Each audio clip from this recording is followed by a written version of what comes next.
Our dear honored guests from Greece, dear representatives of the Embassy of the Republic of Greece, dear lecturers and participants, I would like to welcome you to the Greek-Serbian Doctor Educational Symposium, Hippocratic Values and Medicine.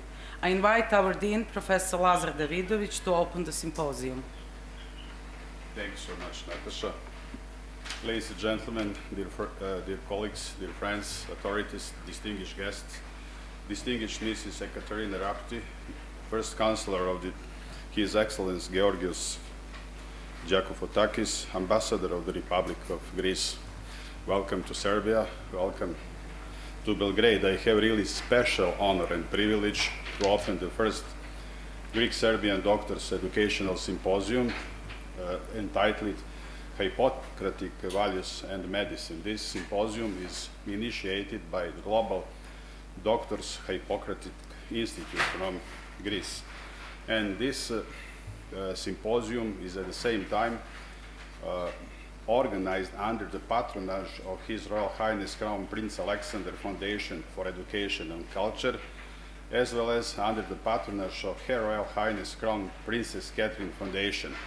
During previous decades, many educational, cultural, and especially medical institutions in Serbia have been supported by these institutions, by these foundations. Unfortunately, their Royal Highnesses were not able to join us today, but I'm using this opportunity to thank all of them once again for all the good they have done and are doing for Serbia and Serbian people. But together with us is my very good friend, Professor Aleksandar Ljubić, representative of the board of the royal family. Sasha, please be so kind and express the best wishes and greetings to both of their Royal Highnesses. Allow me to introduce briefly our distinguished guests from Greece. Those are Dr.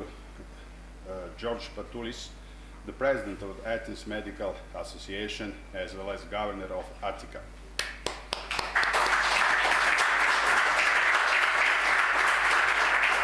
Then Professor Nikos Papantoniou, Vice President of the Hippocratic International Foundation.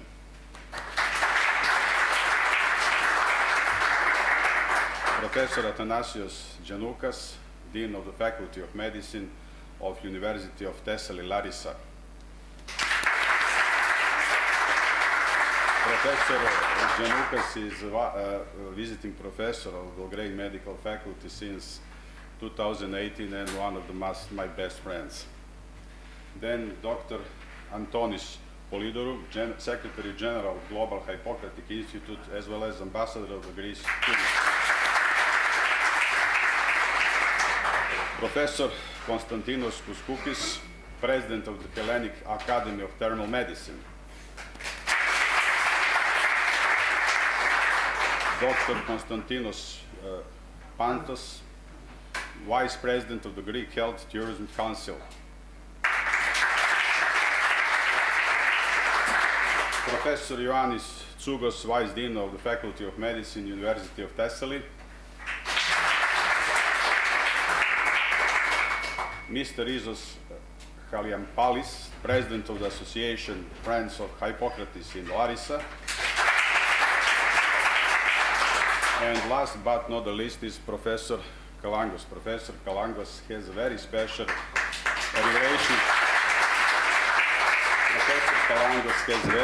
relationship with Serbia, namely, in previous decades, many very complex cardiac patients have been operated by himself in Geneva. At the same time, Professor Kalangos performed many cardiosurgical procedures in different Belgrade hospitals.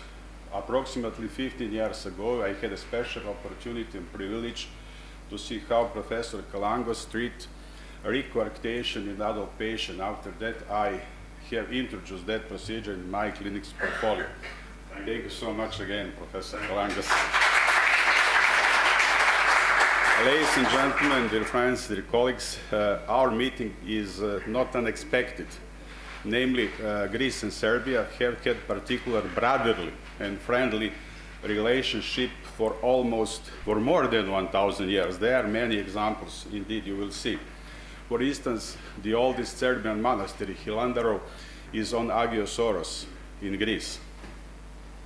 Then, since the beginning of the 19th century, Karađorđe, the leader of the first Serbian uprising against Ottoman Empire, had special relationship and collaboration with famous secret Hellenic organization Heteria.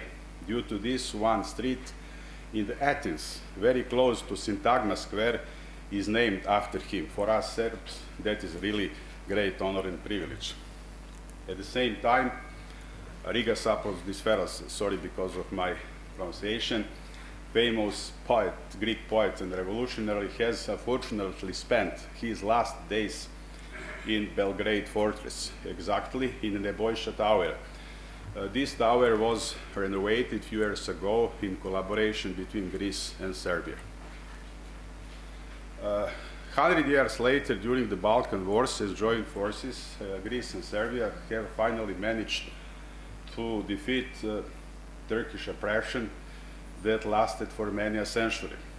In 2013, Professor Ďanukas had organized one very interesting international meeting in Volos. I was one of his guests during one very interesting and short visit to villages, beautiful villages on Mountain Pilio. I found this monument dedicated to Balkan Wars.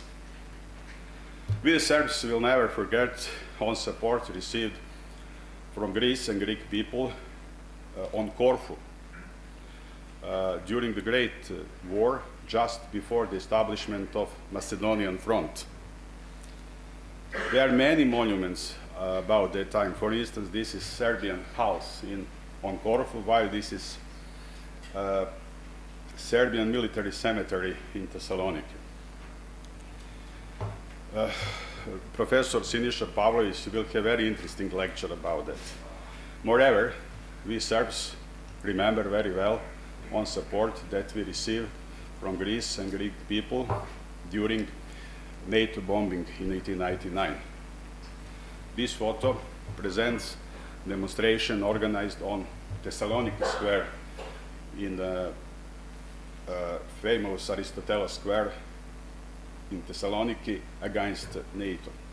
And this is famous Greek composer Mikis Theodorakis, great friend of our country, during protesting meeting organized in Athens in Syntagma Square. During the NATO bombing, Mr. Marinos Ritsoudis, Greek Navy officer, said, "As an Orthodox, I cannot take part in the attack on the fraternal people." After that, he had many problems, but a few years later, he got this order from the Serbian Patriarch Irinej. One street in Niš is a city in South Serbia, is named after him, while this is his mural from Belgrade. So it's not unexpected that one of Serbian politicians said that we, the Serbs, have only two friends, the Guards and Greek people. I agree with him. I have personally really many very good friends in Greece, but among them two the best are Thanos and Miltos, namely Professor Ďanukas and Professor Matsagas. But thank you for coming. Now I have made new Greek friends. This famous, well-known Hippocratic monument in Larissa, I had the opportunity to visit it. Thanks to your coming, thanks to your present from this day, Hippocratic bust will adorn our medical faculty. Thank you so much again, and welcome to Belgrade.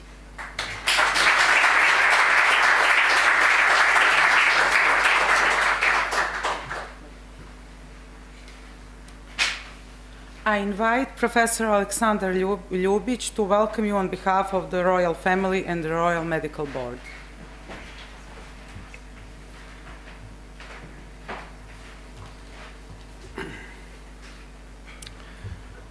Mr. Dean,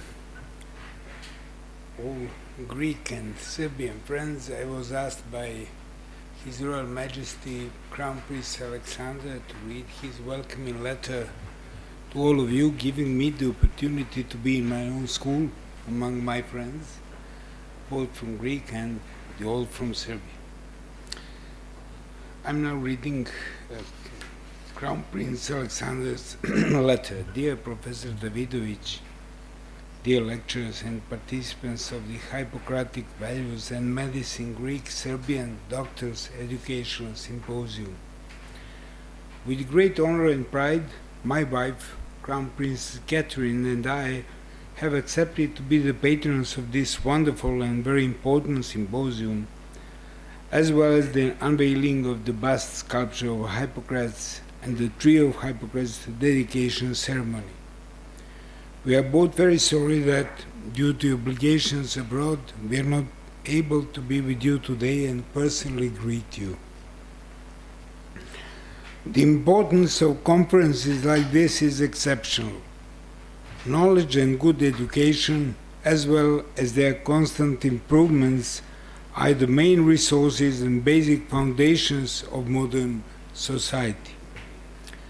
Through the exchange of knowledge, but also experiences from your everyday practice, you are creating bridges of information that flow from one part of the world to another, connecting medicinal professionals from all parts of the globe with one great, noble goal to improve and facilitate the work of doctors for the benefit of our entire civilization.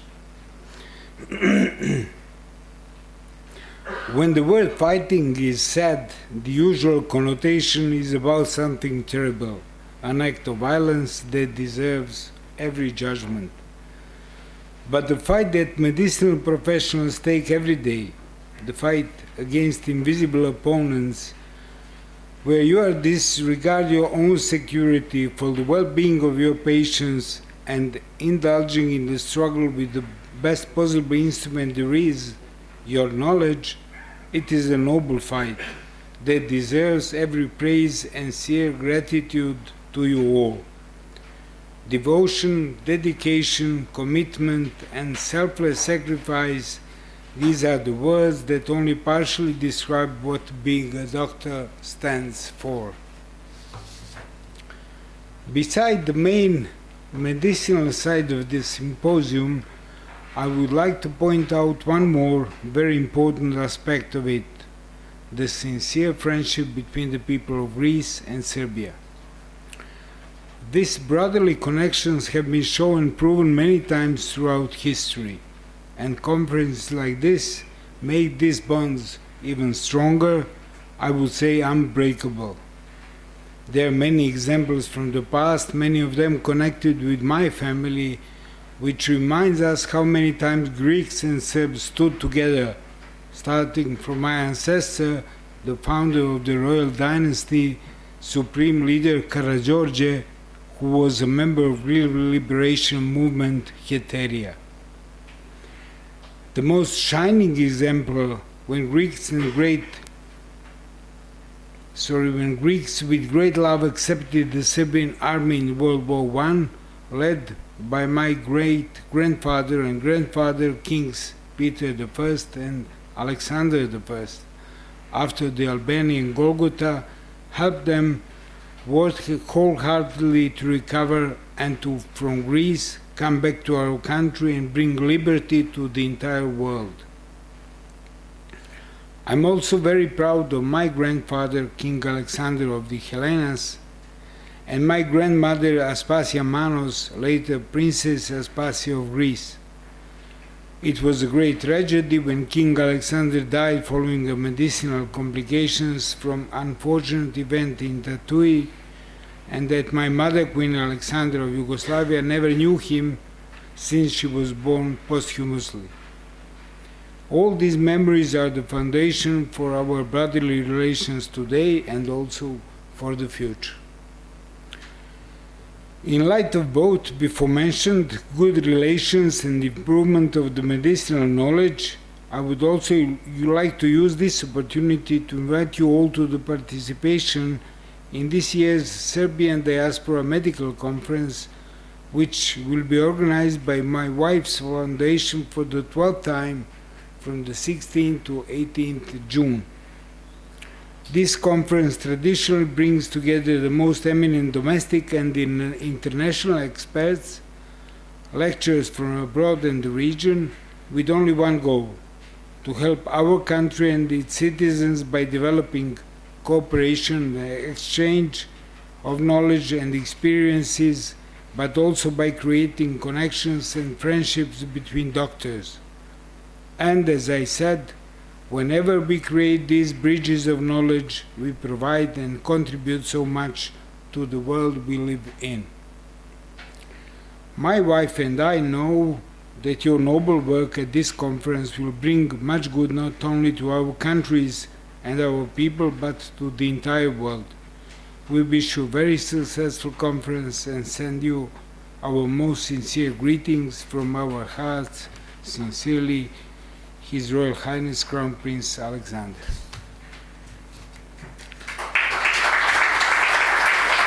Thank you very much.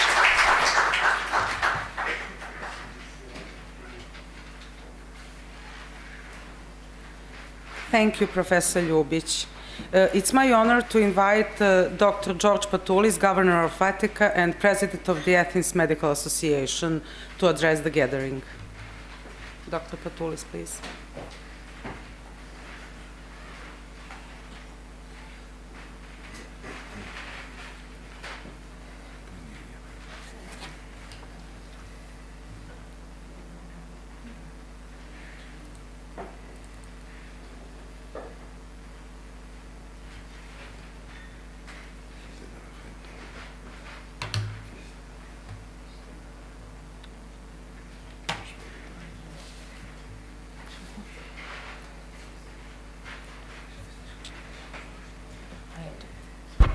Full screen, please.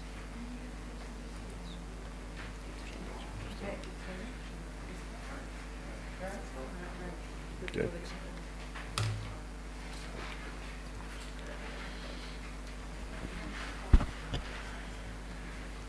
Good morning. Καλημέρα σας.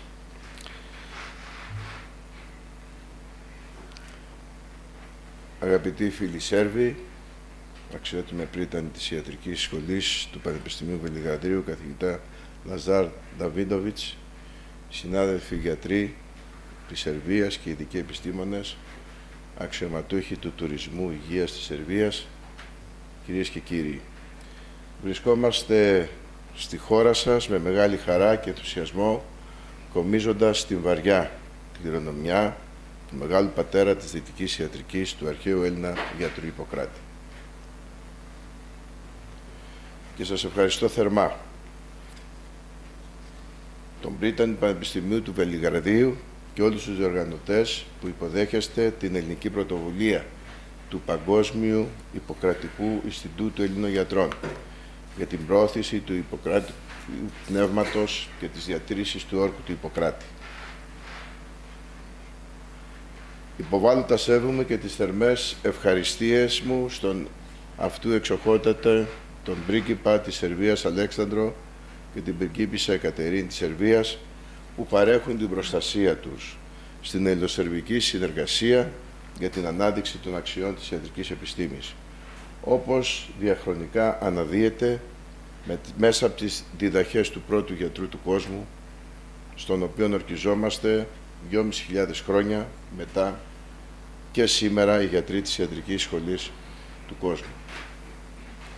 Και δράτω με της ευκαιρίας να σας προσκαλέσω όλους στην πατρίδα μας, στην Ελλάδα, στην υπέροχη Αττική μας, στην οποία έχω την τιμή να είμαι περιφερειάρχης κυβερνήτης της Αττικής μας, αλλά και στην γενέτειρα του μεγάλου Ιπποκράτη στο νησί της Κο, για να επισκεφτείτε τα αρχαία χώματα του Ιερού Ασκληπίου της Κο, εκεί που γεννήθηκε η ιατρική, ασκήθηκε για πρώτη φορά και διδάχτηκε, με την αρχαία σοφία και γνώση, για να αποτελέσει το σήμερα τον καθοριστικό όπλο όλων των επιστημών για την επιβίωση της ανθρωπότητας. Τα όπλα στις μέρες μας και στη γειτονιά μας να αφαιρούν ζωές, και με την ευκαιρία θα ήθελα να εκφράσω εκ μέρους των Ελλήνων γιατρών την οδύνη και την ενσυναίσθησή μας για τη συνεχιζόμενη κρίση στην Ουκρανία. Όπως ο Ιπποκράτης έδωσε το όπλο της γνώσης για τη διάσωση της ζωής και τα γνωστικά εργαλεία για τη θεραπεία της υγείας. Περιέγραψε άλλωστε τις έννοιες της επιδημίας αλλά και της πανδημίας πρώτος στην ιστορία του κόσμου. Κατέφερε να περιορίσει το λοιμό της Αθήνας το 427 π.Χ. και τιμήθηκε με τον Χριστό στεφάνι της πόλης γι' αυτό.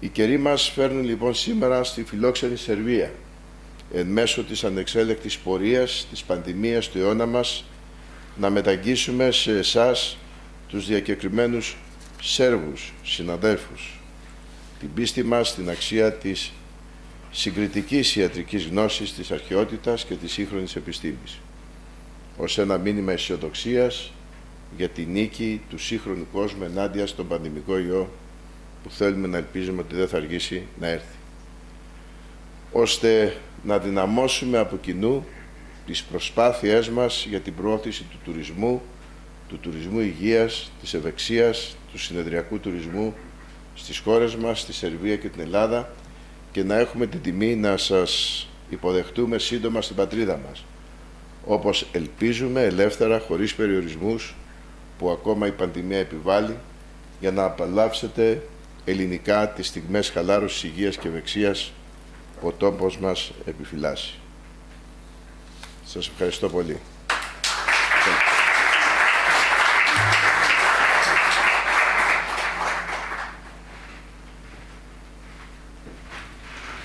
Thank you, Dr. Patulis. I invite Professor Papantonio, Vice President of the International Hippocratic Foundation of KOS. Please.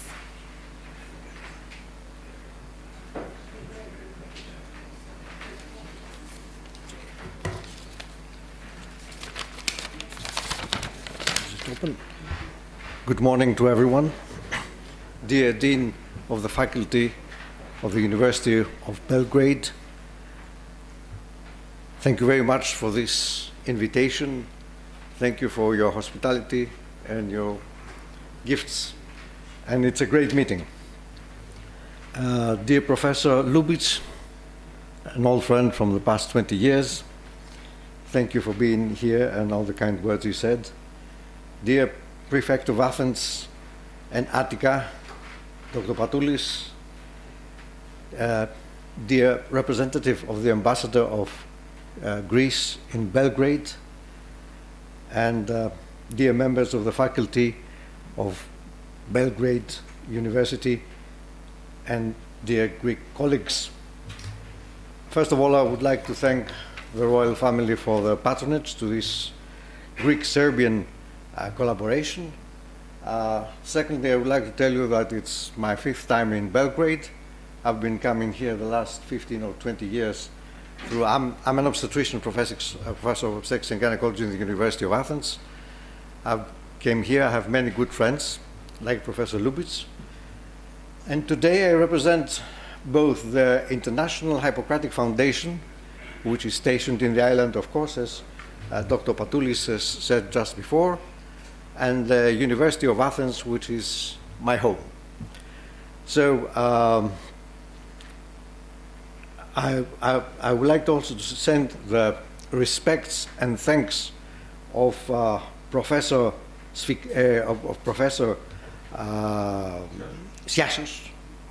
Siasos from the University of Athens, and he was unable to come, but he will come in our next meeting that we are planning in Athens for sure, and this will enforce the collaboration between the University of Belgrade and the University of Athens, plus the University of Thessaly. I hope Professor Ďanukás will not object to that. And I will show you a few slides just to make you familiar with the International Foundation, of course, and the University of Athens. I will be quick. This is the International Hippocratic Foundation in Kos, the entrance. This is an aerial view. The entrance is here. It's a 2,000 square meters area. It's, here's the botanical garden, which is a Hippocratic Botanical Therapeutic Garden. We have a museum and Hippocratic office and examination and our plants. And this is the famous Esculapium in Kos, which is 400 meters away from the Hippocratic Foundation.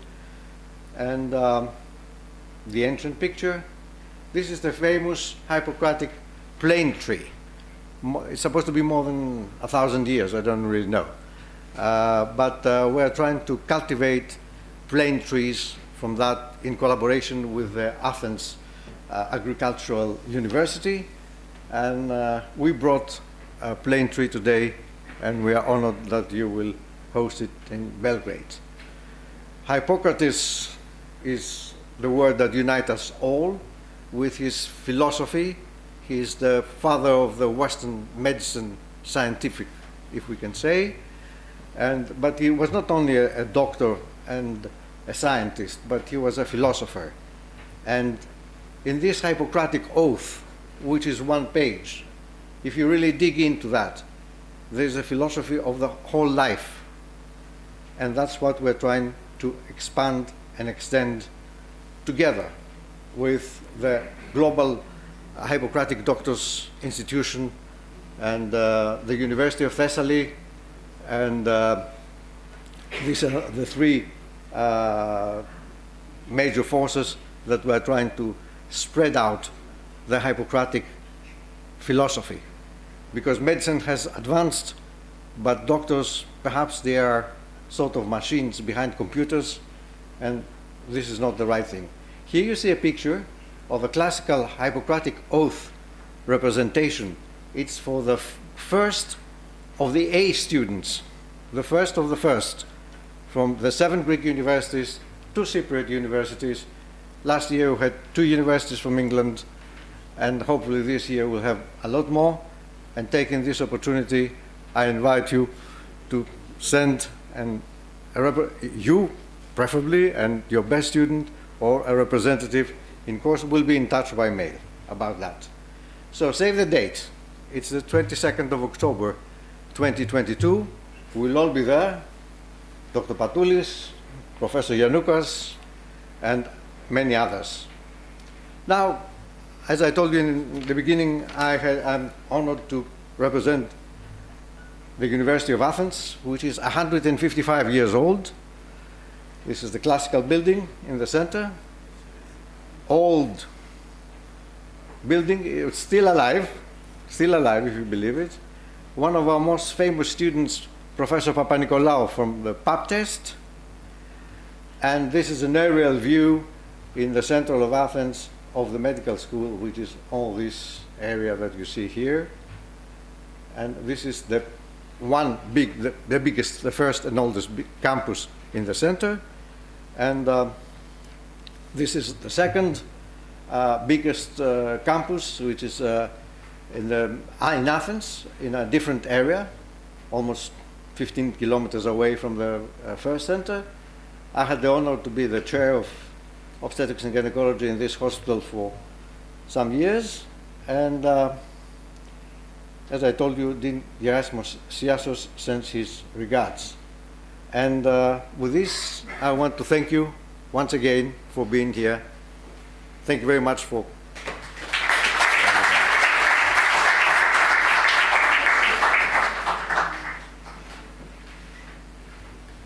Thank you, Professor Papantonio.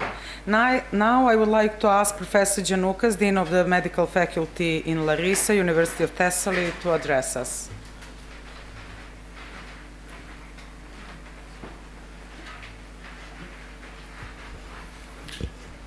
Good morning to everybody. Dear Dean of the Faculty of Medicine of the Belgrade University and my beloved friend Lazar Davidovic. Dear representative of the Royal Highness, dear ambassador,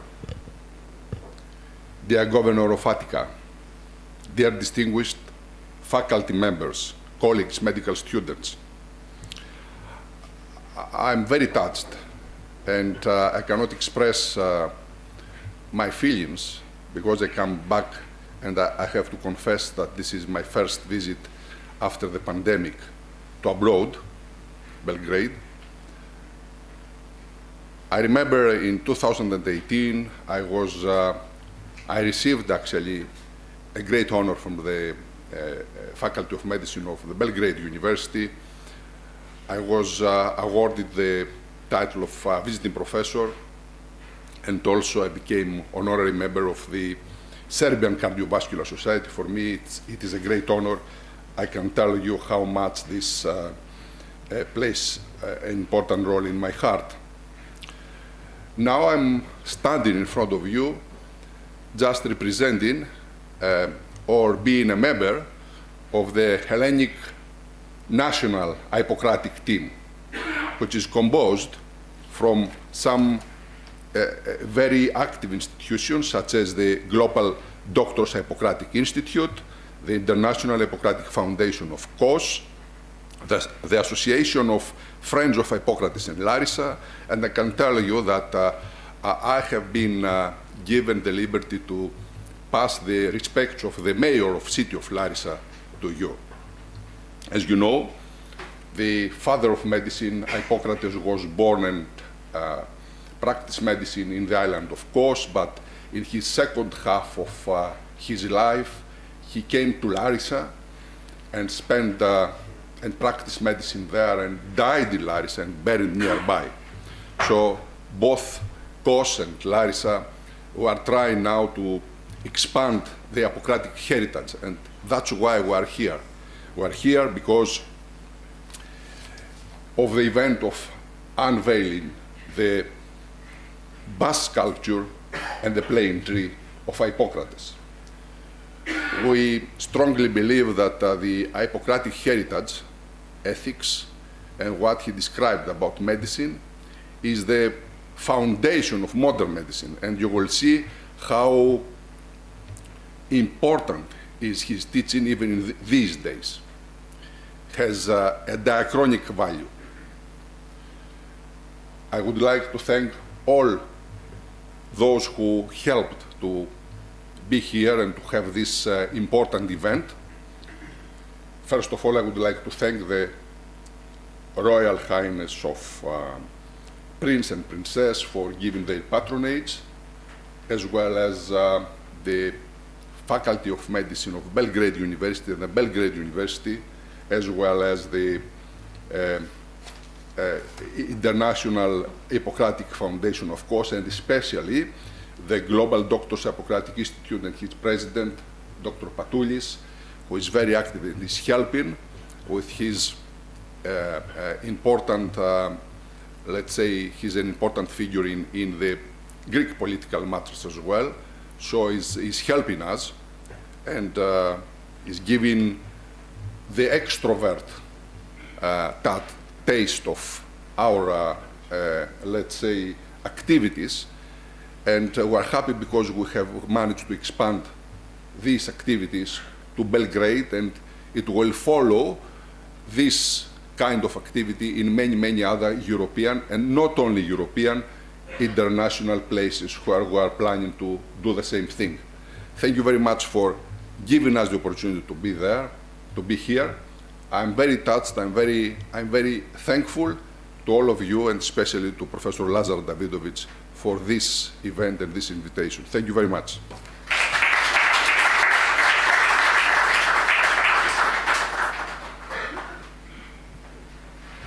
Thank you, Professor Ďanukas. Now I would like to invite Dr. Antonios Polidoru, General Secretary of Global Hippocratic Institute and Ambassador of Hellenic Tourism, to address us.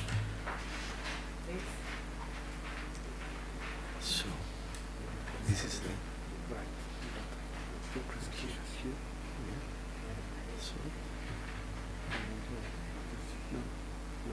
the salutation.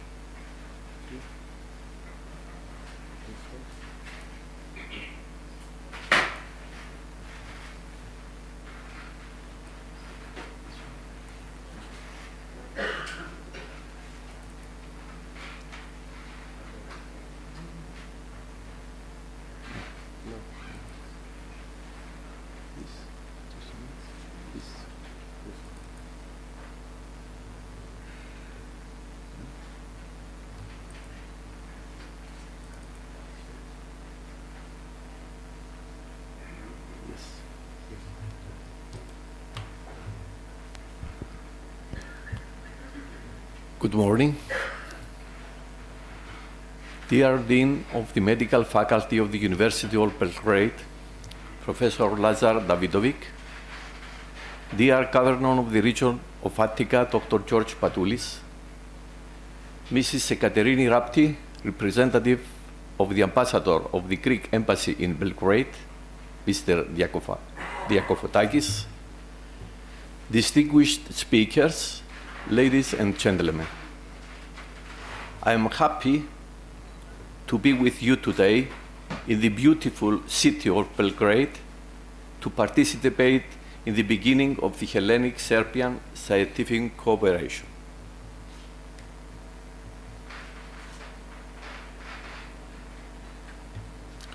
I would like to thank Professor Lazar Davidovic for accepting the proposal from the Governor of the Region of Attica, Dr. Gjorgos Patulis, President of the Global Doktorski Hippocratic Institute, and the Board of Directors for the creation of the Hellenic Serbian Doctors Educational Symposium, Hippocratic Values and Medicine, and unveiling of the Bust Sculpture of Hippocrates and plain tree for Hippocrates dedication ceremony at the Medical Faculty of the University of Belgrade, and I'm sure that this collaboration will continue in the future.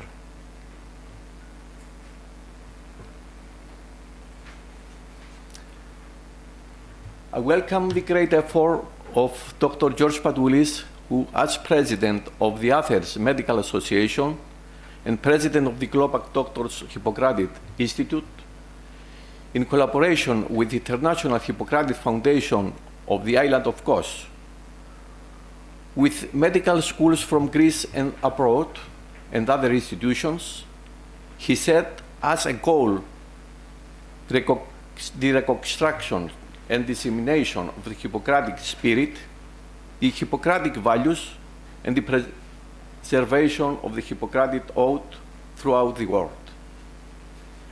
The Hellenic Serbian Doctors Educational Symposium, Hippocratic Values and Medicine, the unveiling of the Bust Sculpture of the Hippocrates and plain tree of Hippocrates dedication ceremony at the Medical Faculty of the University of Belgrade carries the symbolic character of this call.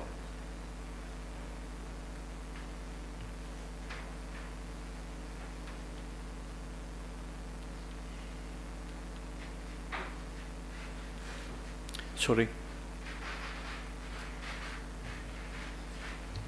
How can I go? How can I go back? Can I go back? Back. Yes. Yes. Back. Here.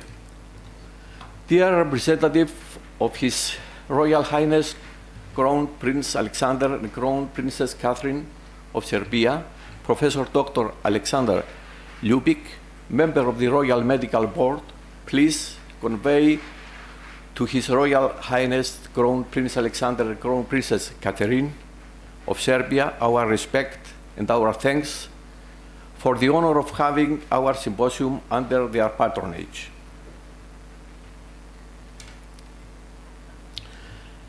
Dear all, 2,600 years ago, Hippocrates arrived in Attica by the invitation of Pericles to face the terrible scourge of Athens. Careful scientific observation led the great father of medicine to identify the contagious factors of historic epidemic, to describe the characteristics and meaning of the epidemic, but also of the pandemic, for the first time in the history of the world, and to limit it. This comparative knowledge of antiquity and today, throughout the most valid scientific data, he considered the application of the Global Hippocratic Institute of Physicians to share with scientists from all over the world as a message of optimism for the advancement of medical collaboration through the dissemination of Hippocrates values and the promotion of Hippocrates philosophy in the international medical world. Finally, I would like to thank Mrs. Natasha Bobjanovic, head of the Center for International Collaboration, and those who work for the success of Hellenic Serbian Doctors Educational Symposium, Hippocratic Values and Medicine, and I hope that our cooperation will continue in the future with the mission of the excellence graduates of the Medical School of Belgrade at the island of Kos in October, where the father of medicine, Hippocrates, was born, in order to take the Hippocratic oath along with other excellent doctors from all over the world. Also, we will be happy to welcome you in October at Kamena Burla in central Greece, where Professor Kouskoukis will organize the 3rd International Congress of Thermal Medicine. Also, in 21st of May, Mr. Pantos, we will organize the 2nd Serbian Hellenic Congress at his center in Athens. I will finish with the vote of Hippocrates 2,500 years ago. Health is the greatest of human blessings. I welcome you all and wish you every success to this symposium. Thank you very much.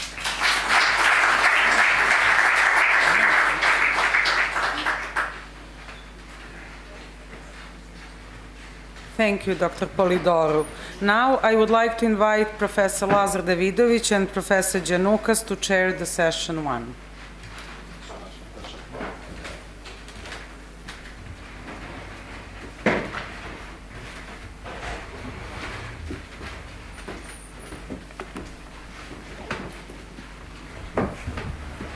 Thanks so much, Natasha. Now we'll continue, and allow me to invite our first speaker, Dr. Patulis. Please.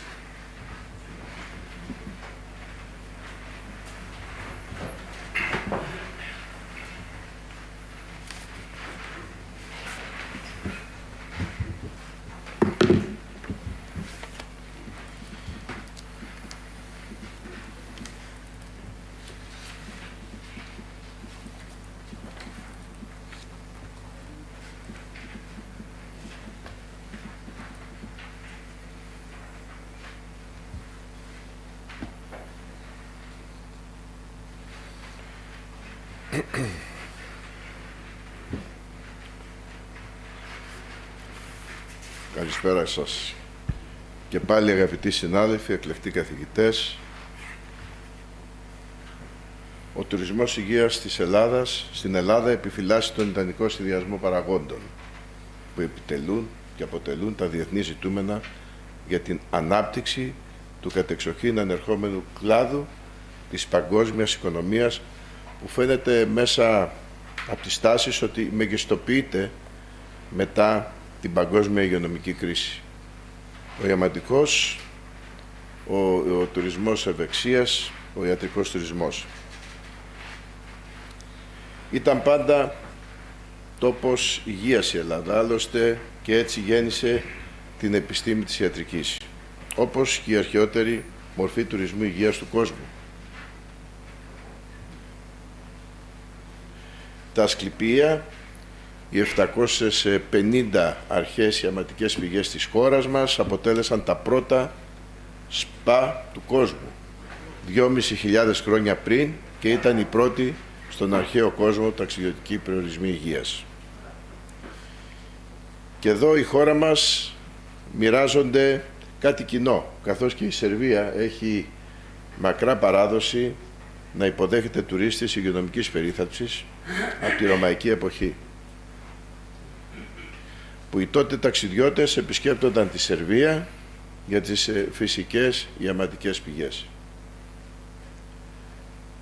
Σήμερα λοιπόν, στην Ελλάδα, στο πλαίσιο που διαμορφώνουμε μέσω του Ελληνοσερβικού Συμβουλίου Τουρισμού Υγείας, του οποίου έχω την τιμή, του Ελληνικού Συμβουλίου Τουρισμού Υγείας, του οποίου έχω την τιμή να προεδρεύω, και οι πρωτοβουλίες μας για την ανάπτυξη τομέα αποσκοπούν ακριβώς στο να παράσχουμε τη δυνατότητα στους ταξιδιώτες υγείας που λαχταρούν όσο ποτέ άλλοτε τις στιγμές ευεξίας, κουρασμένοι μετά από 2,5 χρόνια πανδημίας, να βιώσουν τον τόπο με εμπειρία υγείας.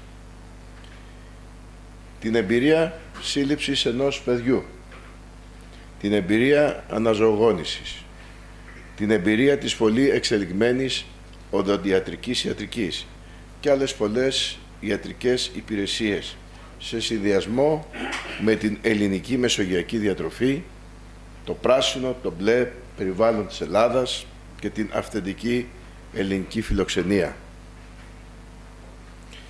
Μέσω του Διεθνούς Κέντρου Τουρισμού Υγείας, το οποίο έχουμε δημιουργήσει και το οποίο προεδρεύω, έχουμε ξεκινήσει μια σειρά συνεργειών και ανταλλαγής τεχνογνωσίας και επιστημονικού δυναμικού με χώρες της Βαλκανικής όπως η Ρουμανία αλλά και η Αλβανία, αλλά και χώρες όπως η Κίνα που έχει ζητήσει για την επιστημονική συνεργασία την Ελλάδα για να ενισχύσει τη γέννηση του δεύτερου παιδιού.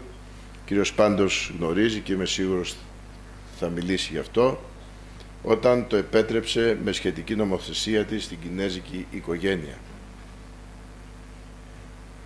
Πέραν από τα αδιαφυσβήτα που διαθέτει η Ελλάδα σε επίπεδο φύσης, πολιτισμού και κλίματος, με το τελευταίο να ευνοεί ιδιαίτερα την αποκατάσταση αλλά και την αποθεραπεία. Στελεχώνεται από ένα άρτιο καταρτισμένο επιστημονικό δυναμικό και είναι εξοπλισμένη με μονάδες παροχής υπηρεσιών υγείας υψηλών προδιαγραφών. Οι υγειονομικές μονάδες της χώρας διαθέτουν ήδη αρκετές διεθνείς πιστοποιήσεις. Εξειδικευμένο ιατρικό και νοσηλευτικό προσωπικό, ποιότητα στις παρεχόμενες υπηρεσίες και ανταγωνιστικές τιμές στις ιατρικές πράξεις. Σε ό,τι όμως καθορίζει την αυθεντικότητα της σχέσης υγείας και Ελλάδος για τον επισκέπτη και την ιστορικότητα αυτής της σχέσης, κουβαλάμε ως Έλληνες μια βαριά κληρονομιά. Τον πατέρα της δυτικής ιατρικής, τον πρώτο γιατρό της αρχαιότητας, τον μεγάλο Ιπποκράτη, ο οποίος και μας φέρνει σήμερα εδώ και είναι μεγάλη τιμή να βρισκόμαστε στη χώρα σας ως Παγκόσμιο Ιπποκράτιο Ινστιτούτο Γιατρών. Με έμβλημα την ιπποκρατική ιατρική έχουμε σημαντικά βήματα προς την κατεύθυνση της ιπποκράτειας διάστασης που προσδίδουμε στον πολλά υποσχόμενο ελληνικό τουρισμό υγείας. Εδώ και 3 χρόνια, δηλαδή πριν την πανδημία μας χτυπήσει την πόρτα, επιτύχαμε επ' ευκαιρία των ετήσιο διεθνών συνεδρίων και ημερίδων για τον τουρισμό υγείας να ανοίξουμε την αυλαία για την αναπαράσταση του όρκου του Ιπποκράτη από προέδρους ιατρικών συλλόγων του κόσμου και διακεκριμένους επιστήμονες και με την υποστήριξη του Διεθνούς Ιπποκράτιου Ιδρύματος που αποτελεί ένα μοναδικό μνημείο κληρονομιάς του κόσμου και των απανταχού γιατρών, εκπρόσωπο ιατρικών συλλόγων και των πανεπιστημίων από όλα τα σημεία της γης, από το Ανόη, τη Σαγκάη, την Κίνα, από την Ιταλία, τη Ρουμανία, τη Λατινική Αμερική, έχουν δώσει τον όρκο του Ιπποκράτη στο Ασκληπείο της ΚΟ κατά τη διάρκεια τελεκτής ειδικών διοργανώσεων του Διεθνούς Κέντρου Τουρισμού Υγείας. Αυτό όμως που αποτελεί ευρύτερο στόχο στα πλαίσια και την προώθηση του τουρισμού υγείας είναι γενικότερα η διάδοση της γνώσης για τις αρχαίες ελληνικές ρίζες της ιατρικής επιστήμης και η μεταλαμπάδευση των αξιών της ιπποκρατικής ιατρικής για τους σημερινούς αλλά και τους αυριανούς γιατρούς της διεθνούς κοινότητας, τους σημερινούς φοιτητές των διεθνών πανεπιστημίων, τους ιατρικούς συλλόγους ανά τον κόσμο, αλλά ακόμα και τους ταξιδιώτες υγείας. Στους στόχους του Παγκόσμιου Ιπποκρατικού Ινστιτούτου Γιατρών, επιτρέψτε μου να αναφέρω κυρίαρχη θέση έχει η δημιουργία εκπαιδευτικών κέντρων ιπποκρατικής ιατρικής φιλοσοφίας, η διασύνδεση των ιατρικών σχολών ανά τον κόσμο με την Ιπποκράτεια ιατρική φιλοσοφία και ηθική, όπως και η δημιουργία εκπαιδευτικών προγραμμάτων ιπποκρατικής ιατρικής φιλοσοφίας και η ανάπτυξη και η υλοποίηση δραστηριοτήτων που άπτονται της εκπαίδευσης και της κατάρτισης στην ιπποκρατική ιατρική. Σας ευχαριστώ πολύ. Thank you. Thanks so much indeed, ladies and gentlemen. We could have seen from previous lecture that the health tourism is very developed in Greece, and I hope that is a new chance for our following cooperation and collaboration. Thank you very much. Thank you very much, Lazar. And I'm very delighted to ask Professor Kouskoukis, who is Professor of Dermatology, to talk about the function of Hippocratic thermal medicine. Yes, right button. Please help me to start the presentation.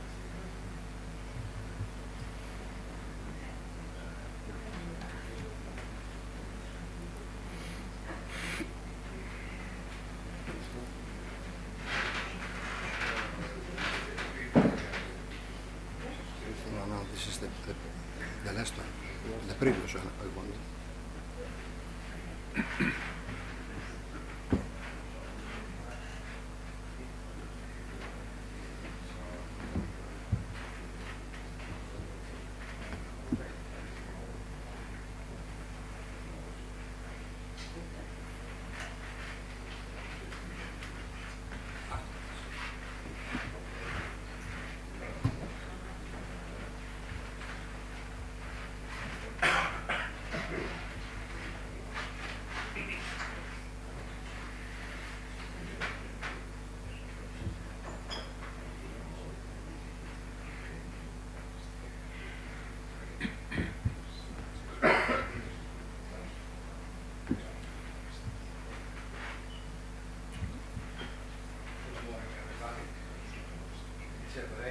It's a great honor for me to express my feelings to you for your kind invitation and for the hospitality.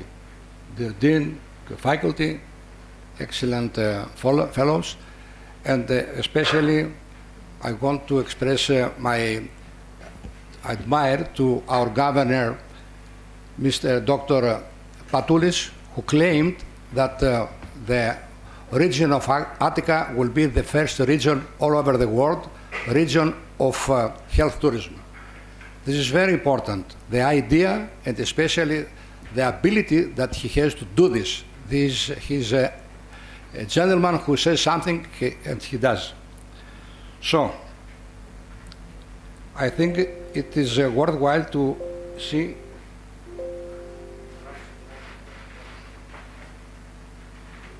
okay, you know, all of you, our father.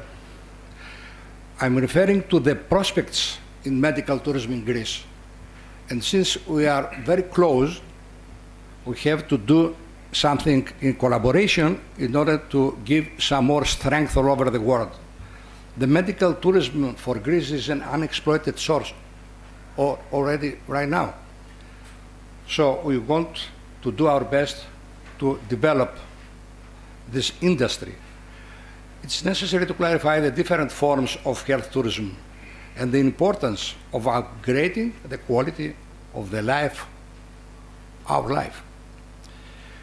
Thermal medicine has a wide range of preventive and therapeutic applications using natural sources in areas with particular environmental and cultural characteristics and specialized facilities for physical, mental, and spiritual health. Of course, this is, as you know, what the World Health Organization says. Thermal medicine does not regard only in elderly. As you know, they are called universally baby boomers, but should be established as a trend, a behavior of the young people in terms of prevention. We have to give a new lifestyle for the people, the young people, and as you know, it's for all the ages, from birth to elder. Thermal medicine is very important to know that's a special form of tourism and includes activity and the temporary relations of movement and residence of people who want to prevent, maintain, and restore the physical, as I mentioned before, with natural thermal resources. It's very important to understand some very, very useful ideas.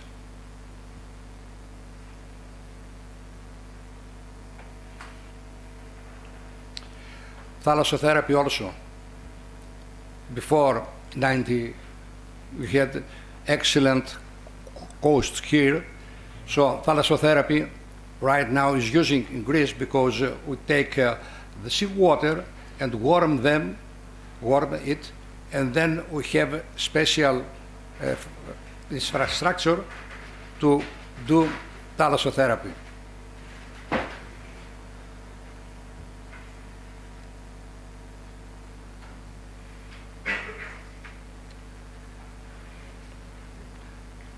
So, I think it's worthwhile to see the important role of water, of thermal water, not also in medical uses, but also in cosmetology, cosmetics, and dermatological products. If there are here dermatologists who know that have so many companies, pharmaceutical companies producing products with thermal water and mud. All of you know the mud from the Dead Sea.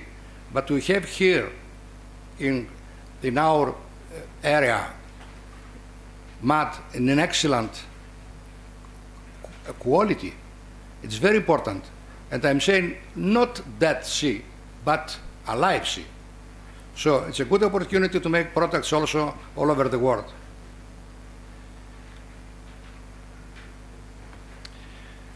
It's a good opportunity to cooperate, to have an advanced really method to work, especially to do this, what I'm saying right now, the MedSpa in Europe, because there is a great difference between SPA in Europe and in USA.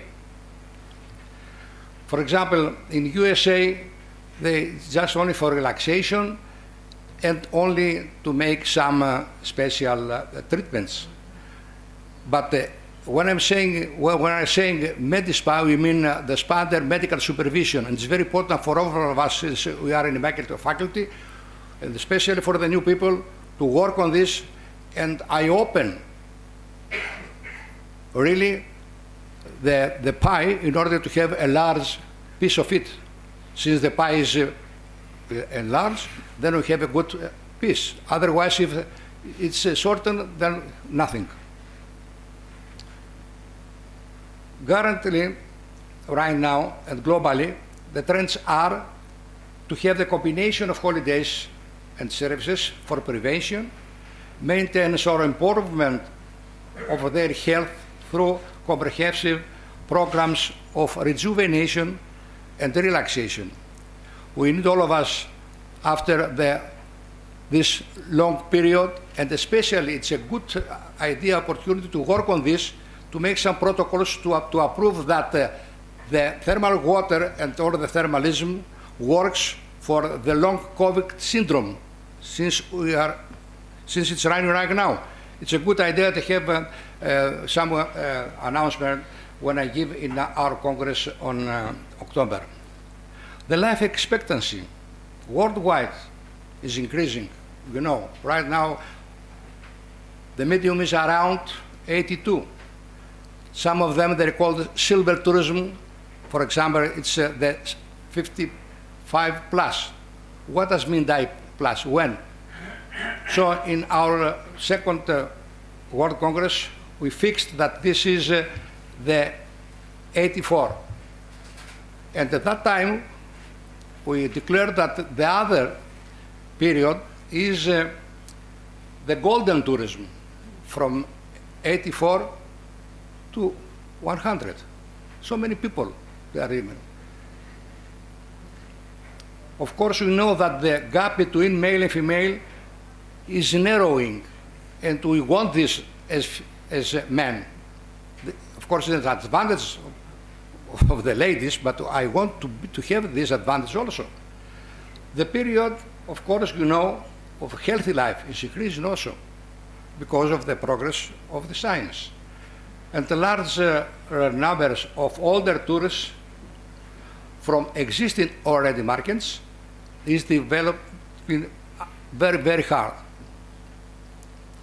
Older tourists will have a younger outlook than previous generation. So, in most European countries, Medispa and spa facilities are a part of national health care. Spa treatment health care is paid by social health insurance, developed also in local healing sources. Of course, it's characterized by high quality environment, and the most important is that are based on a medical background for rehabilitation therapy, primary first, secondary and tertiary prevention. It's very important, as our father Hippocrates say, prevention, prevention, prevention. And cross-border, you know that in Europe right now we have the special law that gives the people, the European, to have this cross-border health care, even for the spa, but not the spa, but the medical spa. Because in Europe, they have different concepts. Around spring, they develop a special city with doctors in, and not only make massage. It's very important. And the basic forms for medical, for thermal medicine is the hydrotherapy. Even it is external as balnear therapy, internal with washes, oral, nasal, or gynecological. The drinking therapy, you know, you have excellent drink water here. Inhalation therapy, mud therapy, as I mentioned, thalassotherapy also, and cave salt therapy. It's a new approach that's coming again from ancient time. And which are the therapeutic elements? It's very important. You see all these inorganic elements and non-elements. I don't mention nothing of them because it's a lot of time. The microminerals, of course, the noble gases. And the most important is the sulfur, which has really unbelievable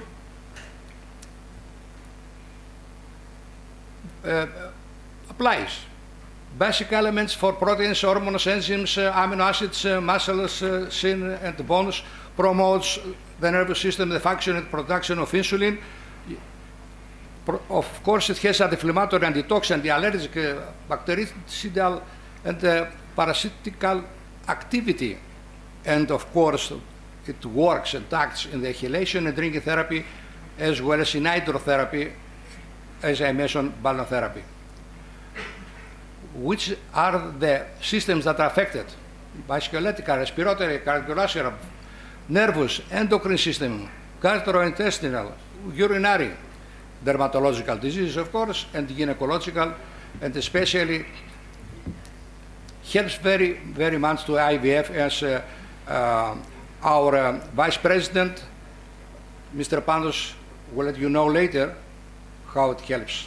And allergic, ENT diseases, and also periodontal diseases.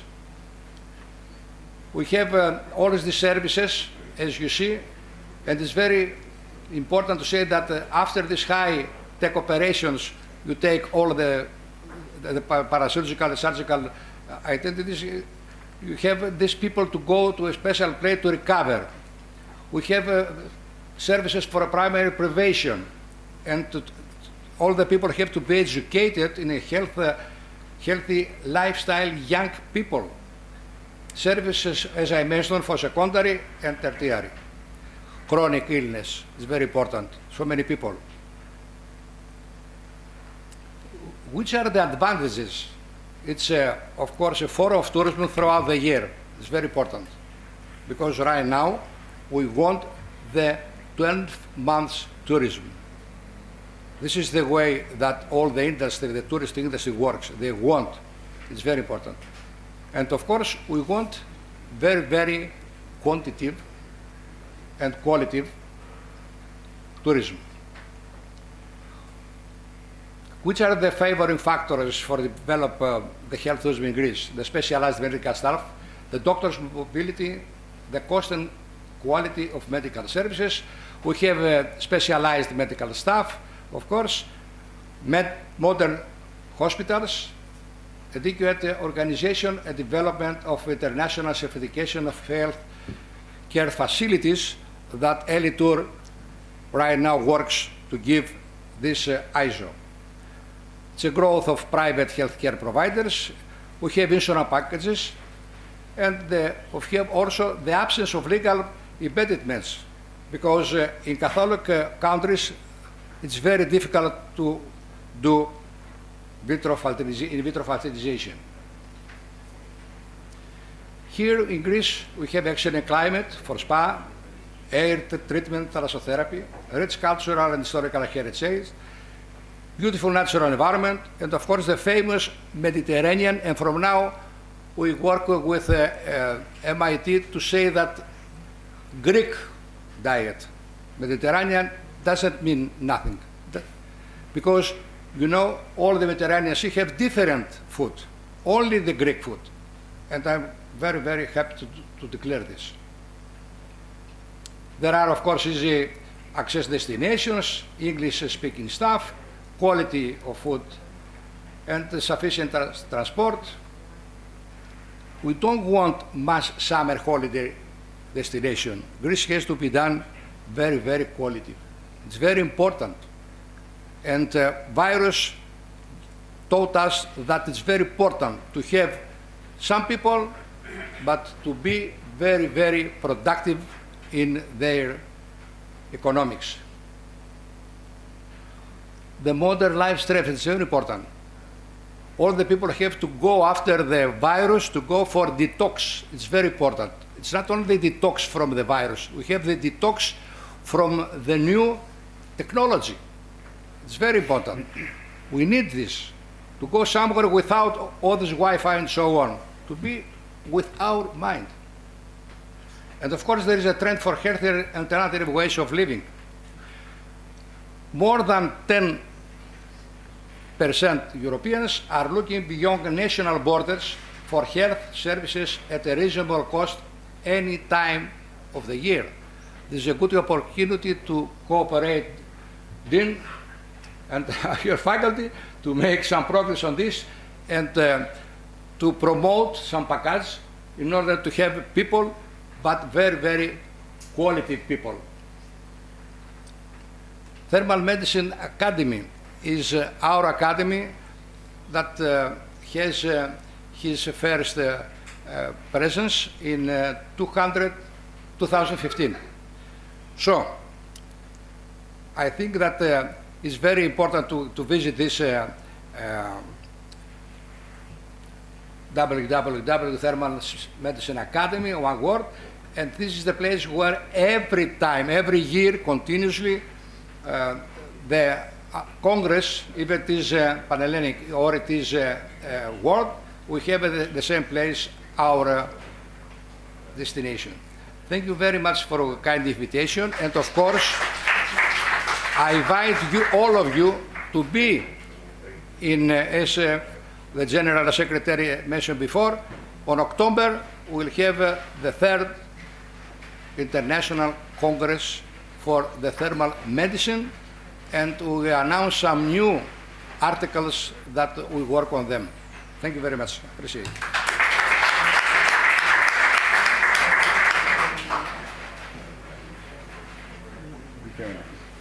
Thanks so much for your excellent presentation.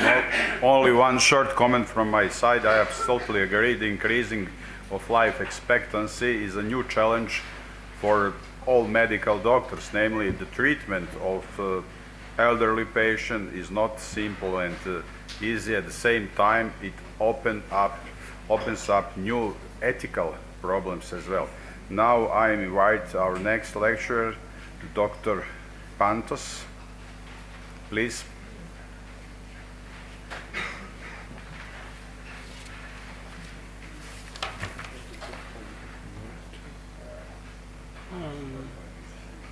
Where is it? No, it's this one here, Belgrade 22.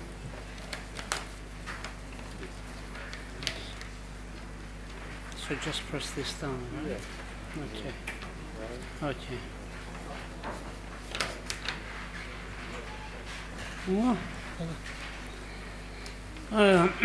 I'm honored to be here at this Greek Serbian educational symposium and discuss the evolution of today's health tourism. Being the head of Genesis Athens Clinic and at the forefront of our science profession in Greece, me and my colleagues are proud to have contributed to the turnaround of an outflow of patients in the past years into a massive influx of infertile couples seeking treatment in our country today. Hippocrates was an ancient Greek physician at the ages of Pericles, considered one of the most outstanding figures in the history of medicine. As the founder of Hippocratic School of Medicine, he is referred to as the father of Western medicine. His school revolutionized medicine in ancient Greece, made it a discipline distinct from all else, establishing it as a profession. He became a mythical figure.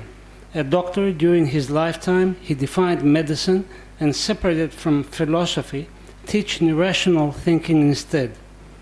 The people of Kos on his day of birth worshipped him with sacrifices yearly. His reputation as a great doctor extended beyond the borders of his particular homeland, gaining the title of God by later physicians or philosophers like Plato, Aristotle, Galen, Pliny, etc. He founded his school at the time the Asclepia flourished throughout the country, when the focus of treatment was to purify the body and soul, since disease was considered divine. From ancient times, people have been searching for cures of diseases that plague them, leading them to places of worship, where gods rumored to heal, or to places of gathering, where people with special talents dealt with diseases.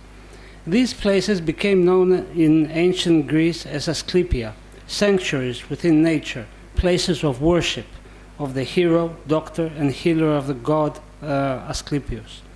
To accommodate large crowds, additional buildings were constructed within Asclepia, such as theaters, gymnasia, and hippodromes, to be used for physical exercise and recreation, with emphasis on the special qualities of the natural environment next to thermal springs. Soon these gathering places became widely known and even more famous for their holistic approach to disease, combining psychological, emotional, recreational, environmental factors and the healing effects of thermal baths. As ancient Greeks searched alternative treatments in what they believed will relieve them from disease, this led them to the thermal baths for relief. It is even argued that thermal springs was one of the oldest forms of health tourism.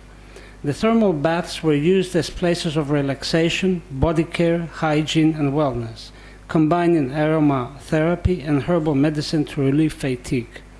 The possible benefits of the thermal baths were made known by Hippocrates with special references to thermal waters and its healing properties. When the Roman Cornelius Sulla visited the baths of Edipsos in 83 BC, he was thrilled by the wellness of thermal waters and gave the order to build the first stone house of the baths at the time. During the 18th and 19th centuries, the affluent social classes of Europe and Americas experiencing health problems visited thermal springs for healing purposes. This in turn led to the appearances of spas, contributing to the further development of tourism destinations for such purposes around the world.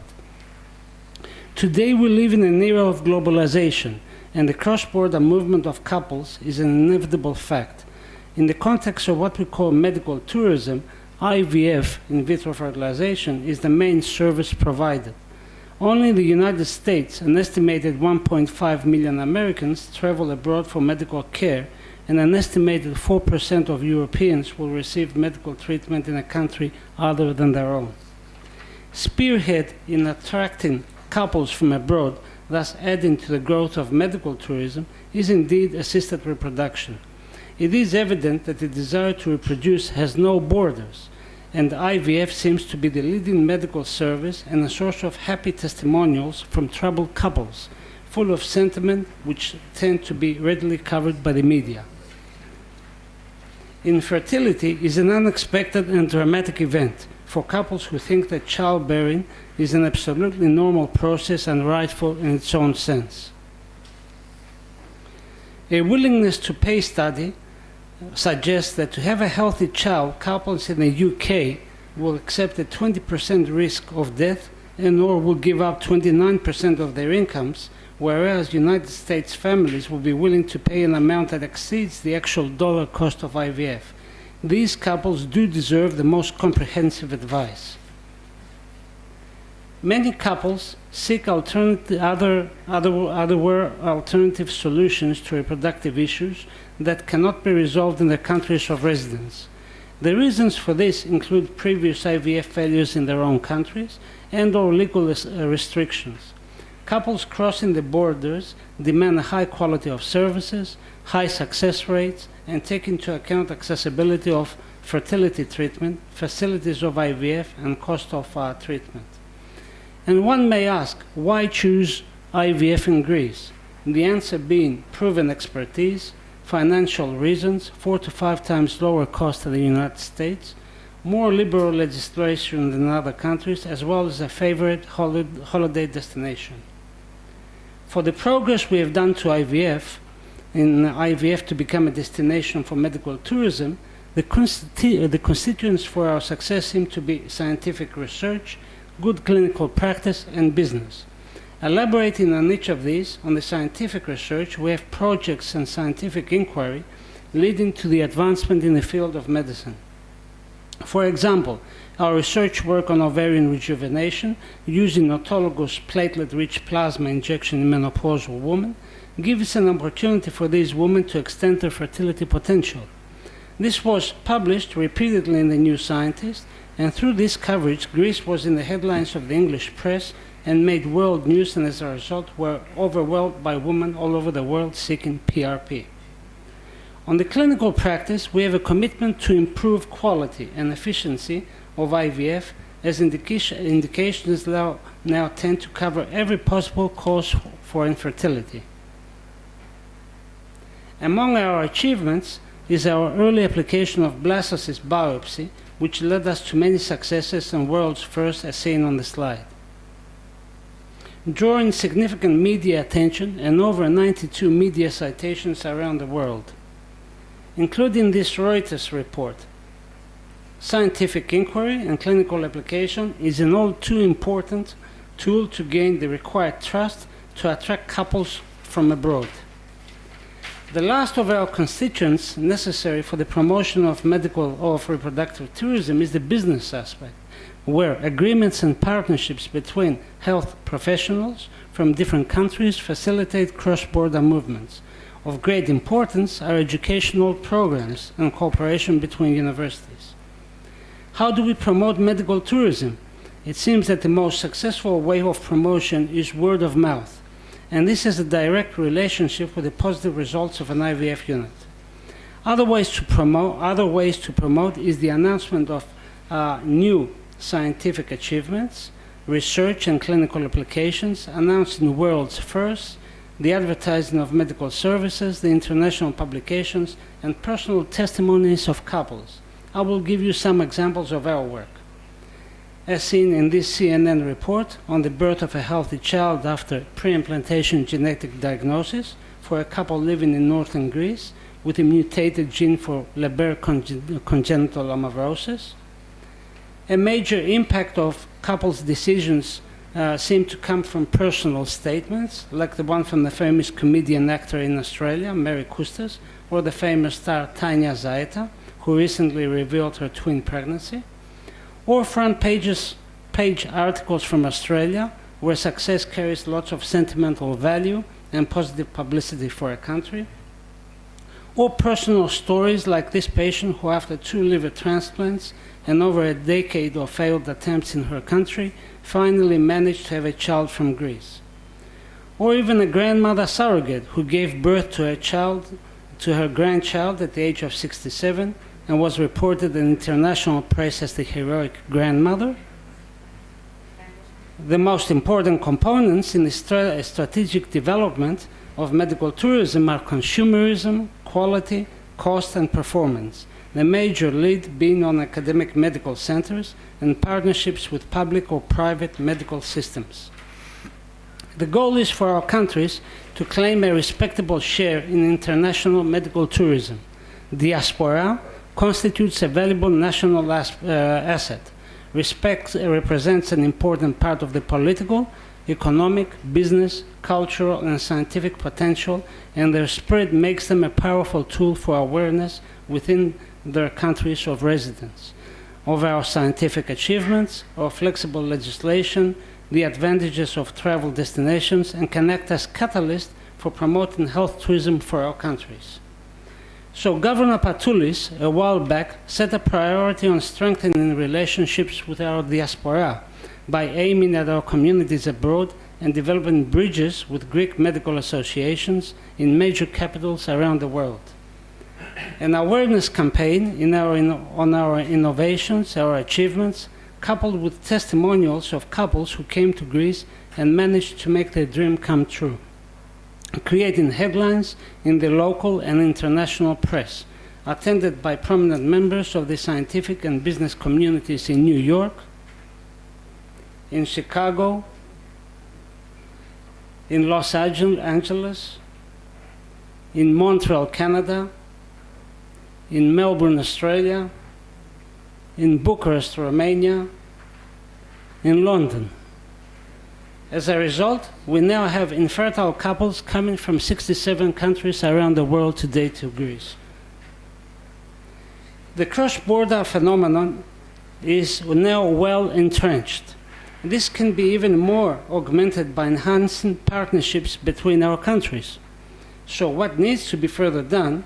Raise public awareness regarding medical tourism options, describe medical options of countries according to excellence in specific fields, pinpointing tourist attractions. It's all about recognizing the creative opportunity in joint operation and performance, all within the context of Hippocratic values and lessons brought from the past. Initiatives such as these from both of our countries and institutions will not only promote further medical tourism, but also create new opportunities, possibilities, and vision for the business community to invest in health tourism.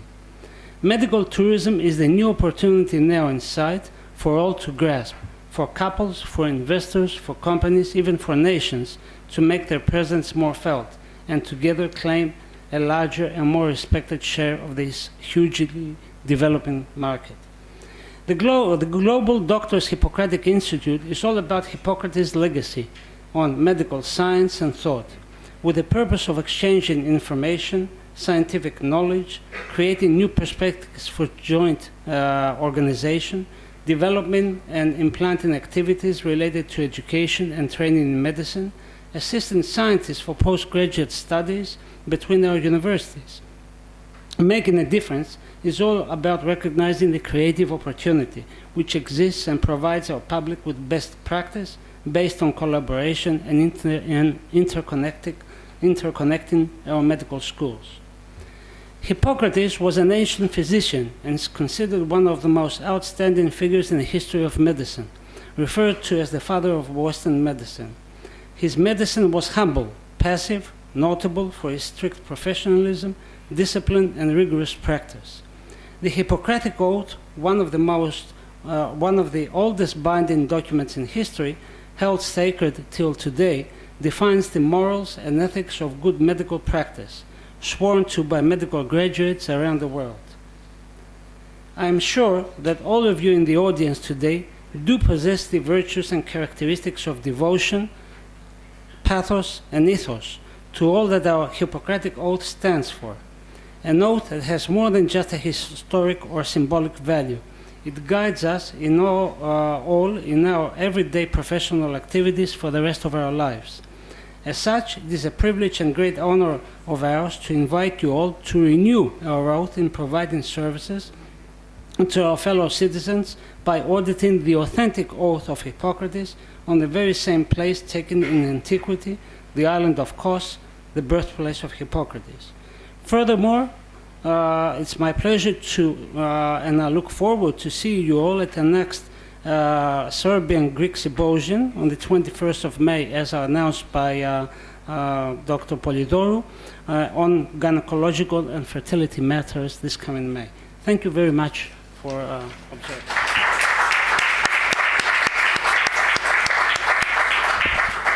Thank you very much, Dr. Pandos. There is no doubt that the EIFF technology has shown amazing progress over the last 3-4 decades, and I think that this is something in a field that has attracted a vivid ethical discussions as well. And as you can see, Greece is one of the places where this technology is very well evolved, and of course it helps the climate and the food and the relaxation atmosphere in Greece that can help couples to give birth to their child. Thank you very much, Dr. Pandos. And it is my pleasure to introduce Dr. Polidoro, who is the next speaker.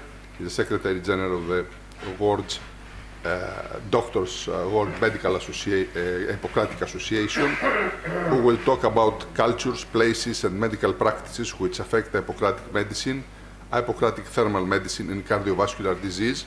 Dr. Polidoro is a cardiologist, so he's going to talk about a very well-known field for him.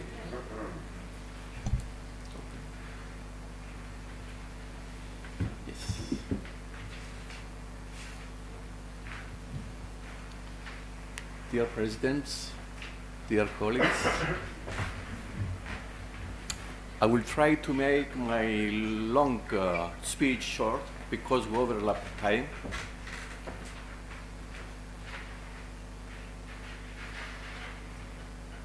And before to talk about thermal medicine and cardiovascular disease, I will refer very shortly to other cultures, places, and other medical practices which also affected our medical science through the centuries.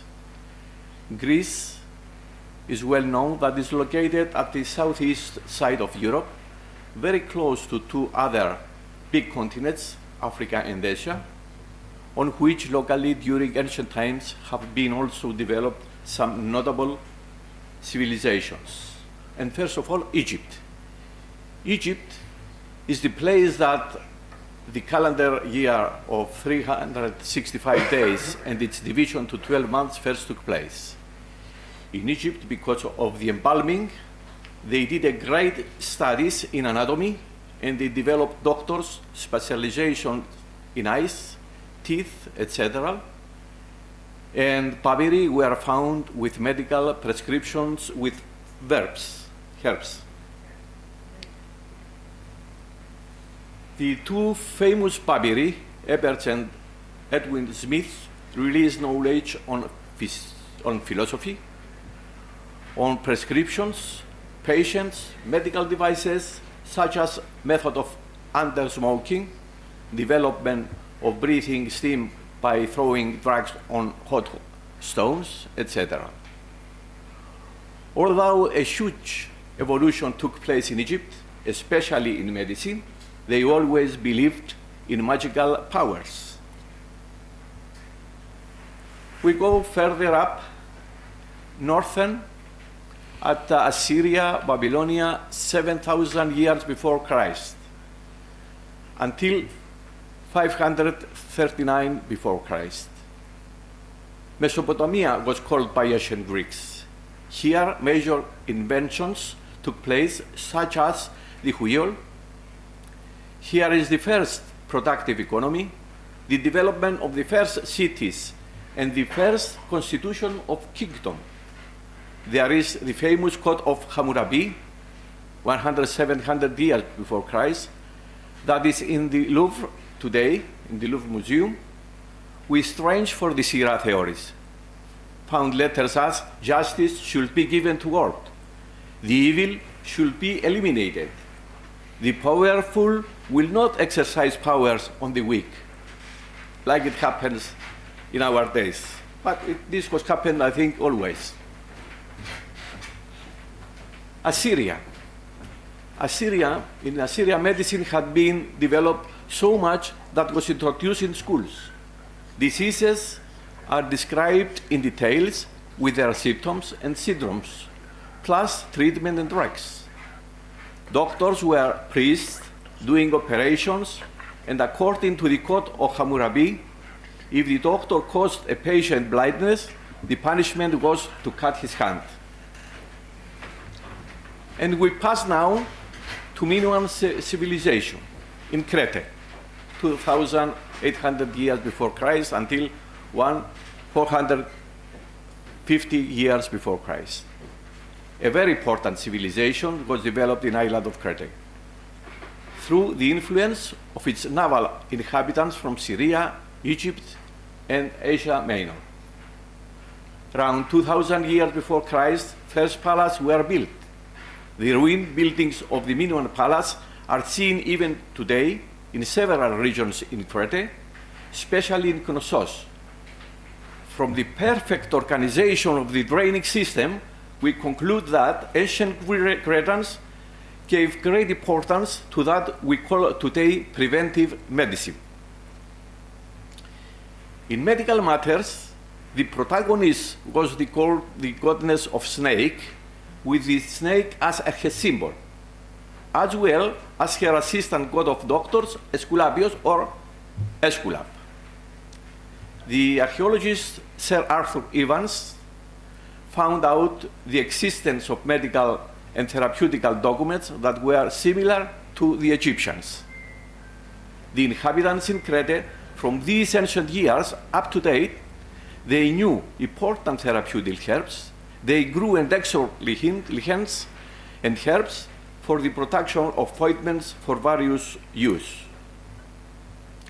Together with the end of Minoan civilization, goddess of snakes disappears, and therefore Esculap, as god of medicine, stays on the earth with his three daughters, Hygia, Iaso, Panagia, and with his two sons, Morhaona and Polalirius.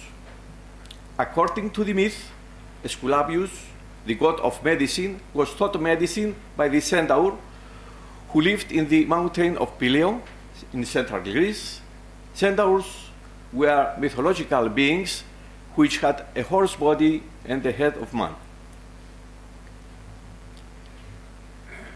Asclepia were the first therapeutic complexes which were built in places of natural and energy wealth in ancient Greece. The treatments they offered were based on the holistic medicine practices, where man is treated as an energy being and diseases as a blockage of energy flow, principles on which bioresonance is based. Apart from infirmaries, they were also places of worship of the god of Asclepius. It is estimated that the Asclepia in Greece, in ancient Greece, exceeded to 220, and some others say more than 500.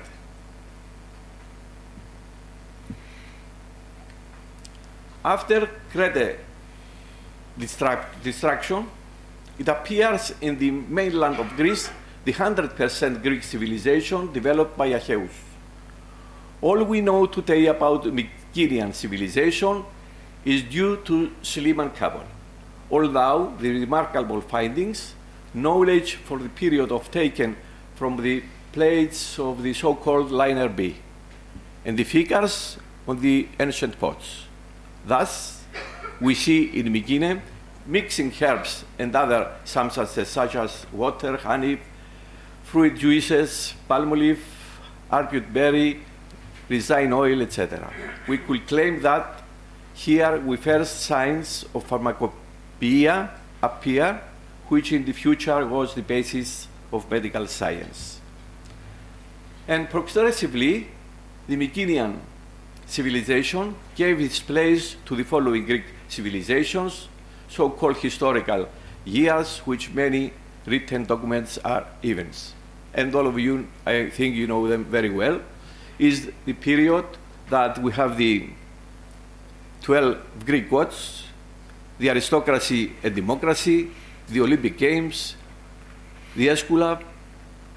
In the classic ages, we have Hippocrates, the building of Parthenon, the Persian Wars, and all the philosophers.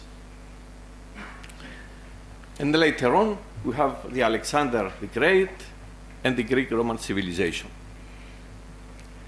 The father of medicine, Hippocrates, lived in the period of the greatest flourishing of multiculturalism in Greece, formerly known as the Golden Age of Athens, under the leadership of Pericles. The thermal medicine in antiquity was very important. In Greek mythology, water was associated with vegetation, fertility, health, and wellness. Hydrolatry and thermal baths were ancient roots and show us the perceptions of the ancient Greeks about the healthy way of life, cleanliness, the relaxation, the entertainment, but also their faith of the gods. We go forward to Herodotus. He is said to be the first to observe the therapeutic effect on thermal springs on humans and established the time of balneotherapy in 21 days. He even made this distinction that in the spring the hot baths should be made and the summer the cold ones. Hippocrates, the father of medicine, was the first to deal systematically with the thermal springs, categorize them and recorded the diseases on which they had a beneficial effect. So that's why Greece was chosen by the gods for their residence. Today, the great successes in the field of science, the innovative developments of technology, the change of people's mentality make the understanding of the importance of the term prevention contribute to the safeguarding and maintenance of health, which is undoubtedly the most precious good of man. That's why Hippocrates said, health is the greatest of human blessings. In Greece, we have a lot of thermal cities, a lot of thermal spaces, a lot of baths, as Kamena Burla in central Greece, as the baths in Edipsos, as the baths in Loutraki, in Methana, Apollonia baths, thermal baths in Gilini, in Langadin, in Pozar, in Caiaphas. Also, 2,500 years ago, in Kos there was an aqueduct that transferred the thermal water from the Surge to the Asclepion, where Hippocrates, along with his colleagues, treated therapeutic diseases and sterilization. So was the first treating in sterilization. And this water was coming for about 400 to 500 kilometers away to the Hippocrates Asclepion, to the Asclepion in Kos. And as cardiologist, I will tell you a few things about the cardiovascular disease and thermal medicine. You all know very well that the world's leading cause of death is coronary artery disease, coronary and vertebral artery disease, peripheral artery disease, deep vein thrombosis, and pulmonary embolism. Prevention and treatment of cardiovascular disease are based on the properties of thermal waters, which are the thermal stimulus, the mechanical stimulus, and the physiochemical components of the thermal water. We do not expect to cure myocardial infarction or stroke or gangrene with thermal medicine. This is the complementary treatment mainly for the prevention of cardiovascular disease. And its effect is on diabetes, obesity, hypertension, dyslipidemia. Of course, we have to stop smoking, and all these diseases are in progress by age.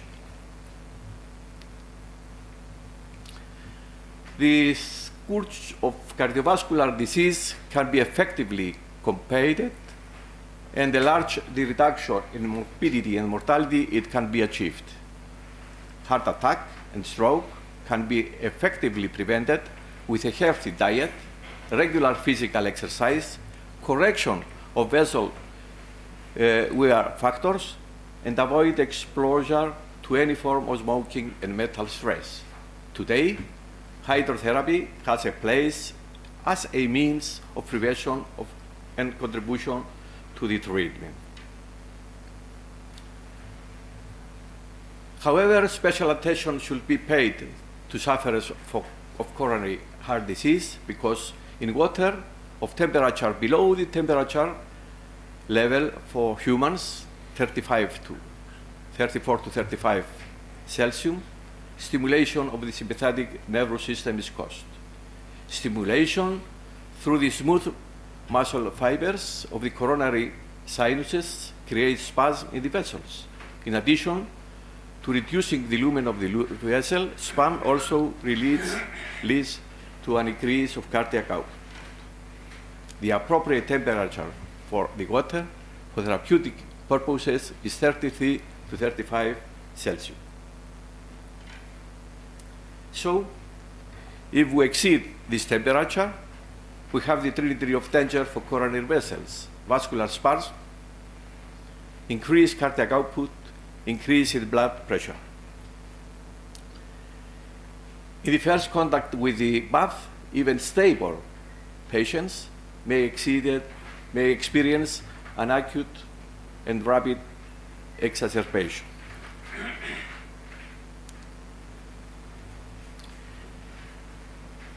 The mechanical stimulus, its action is based on the laws of Archimedes that refer to buoyancy and hydrostatic pressure. In water, the human body becomes lighter, the movements easier, there is a muscle relaxation, absorption of edemas, and effects also on the physiology of the people undergoing, on the psychology of the people undergoing thermal hydrotherapy. I will leave some slides in order to save time. Regular exercise in the thermal water in patients with coronary artery disease reduces triglyceride levels, increases high-density lipoprotein, cholesterol levels, significantly reduces total cholesterol and level of cell reaction protein, increases blood flow to the brachial arteries of overweight and obese patients with coronary artery disease, increases the levels of distension of the endothelium of the coronary arteries, reduces levels of succiancy and depression.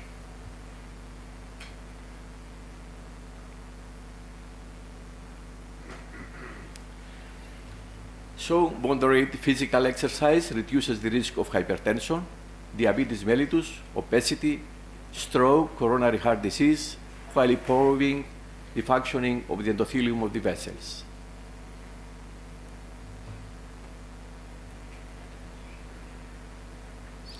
Thermal hydrotherapy has a favorable effect also on the psychology of those undergoing thermal hydrotherapy. However, regular exercise alone is not enough in the thermal water, but the way of life. So how can we end? We show here, if we don't exercise every day and we do not pay attention to our diet.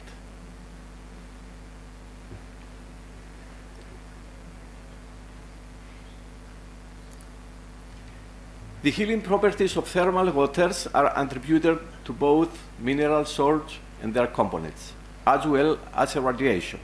So this is very important to visit thermal cities with compounds as radiation, because we have their action on the endothelium of the vessels.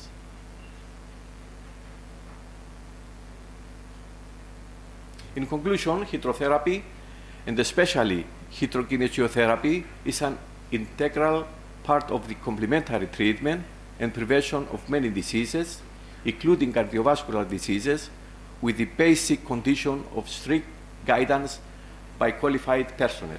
Hydrotherapy requires strict medical supervision.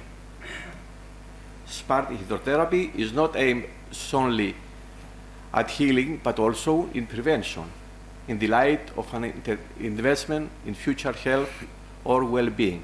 Thus, the thermal baths were not only addressed today to elderly or younger patients, but also to healthy people who want to maintain their long-term health.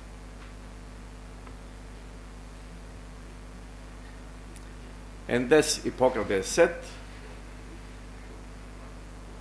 we have to help, or at least to do not harm.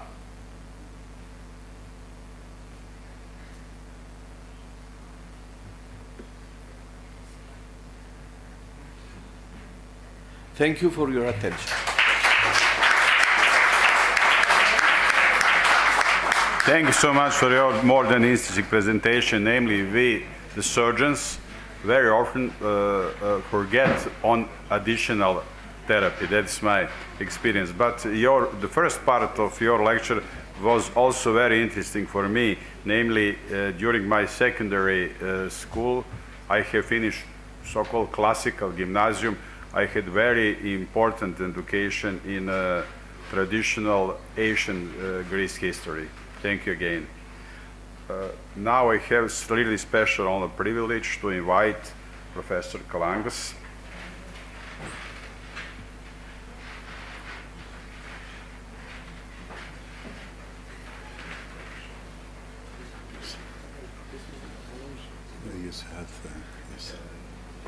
Professor Lazar Davidovic, Dr. Јоргос Patulis, the first representative of the Greek ambassador in Belgrade, distinguished guests, dear friends.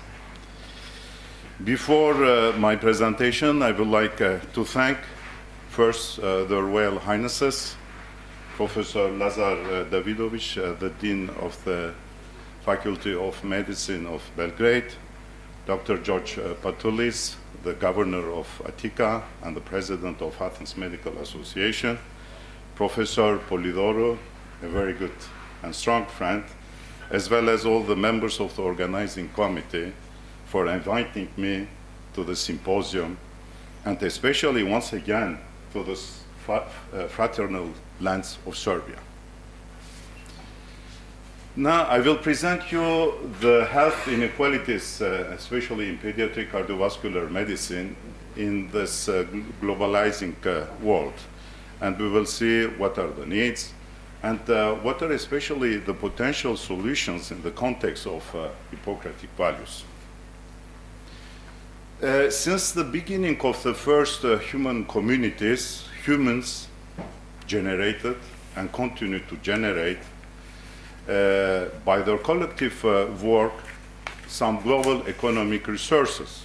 But unfortunately, these economic resources are unequally distributed due to the complex historical, geographical, socio-economic, cultural, climatic, as well as due to the adaptive genetic and behavioral mechanisms.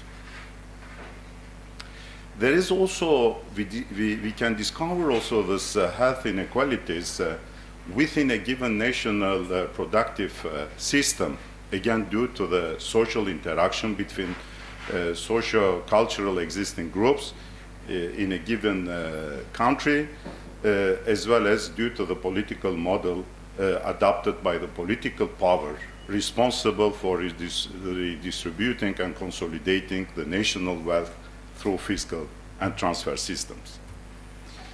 Since the beginning of early 17th,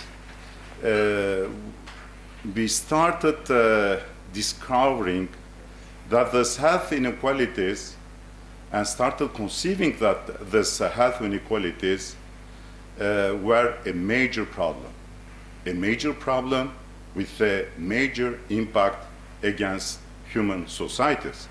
And then, since this early 80s, we started also integrating into international discussions about poverty, the problem generated by the health inequalities.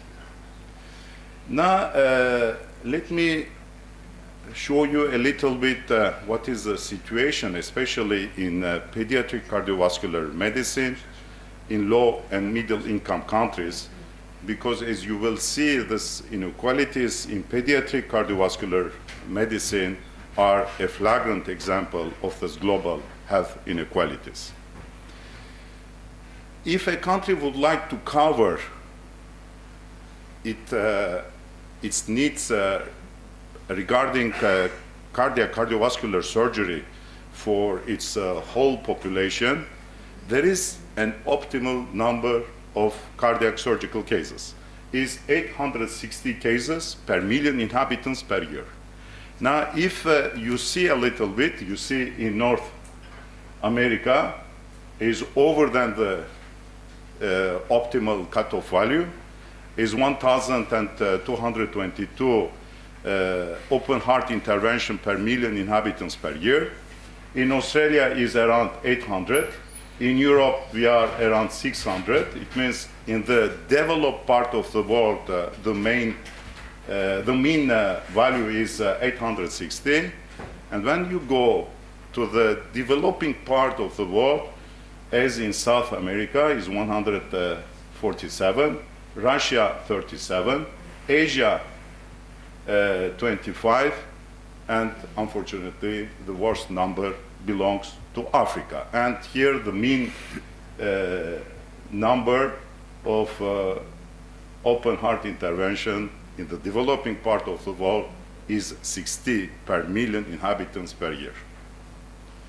Now, we need also some cardiac centers where we are supposed to perform this cardiovascular interventions.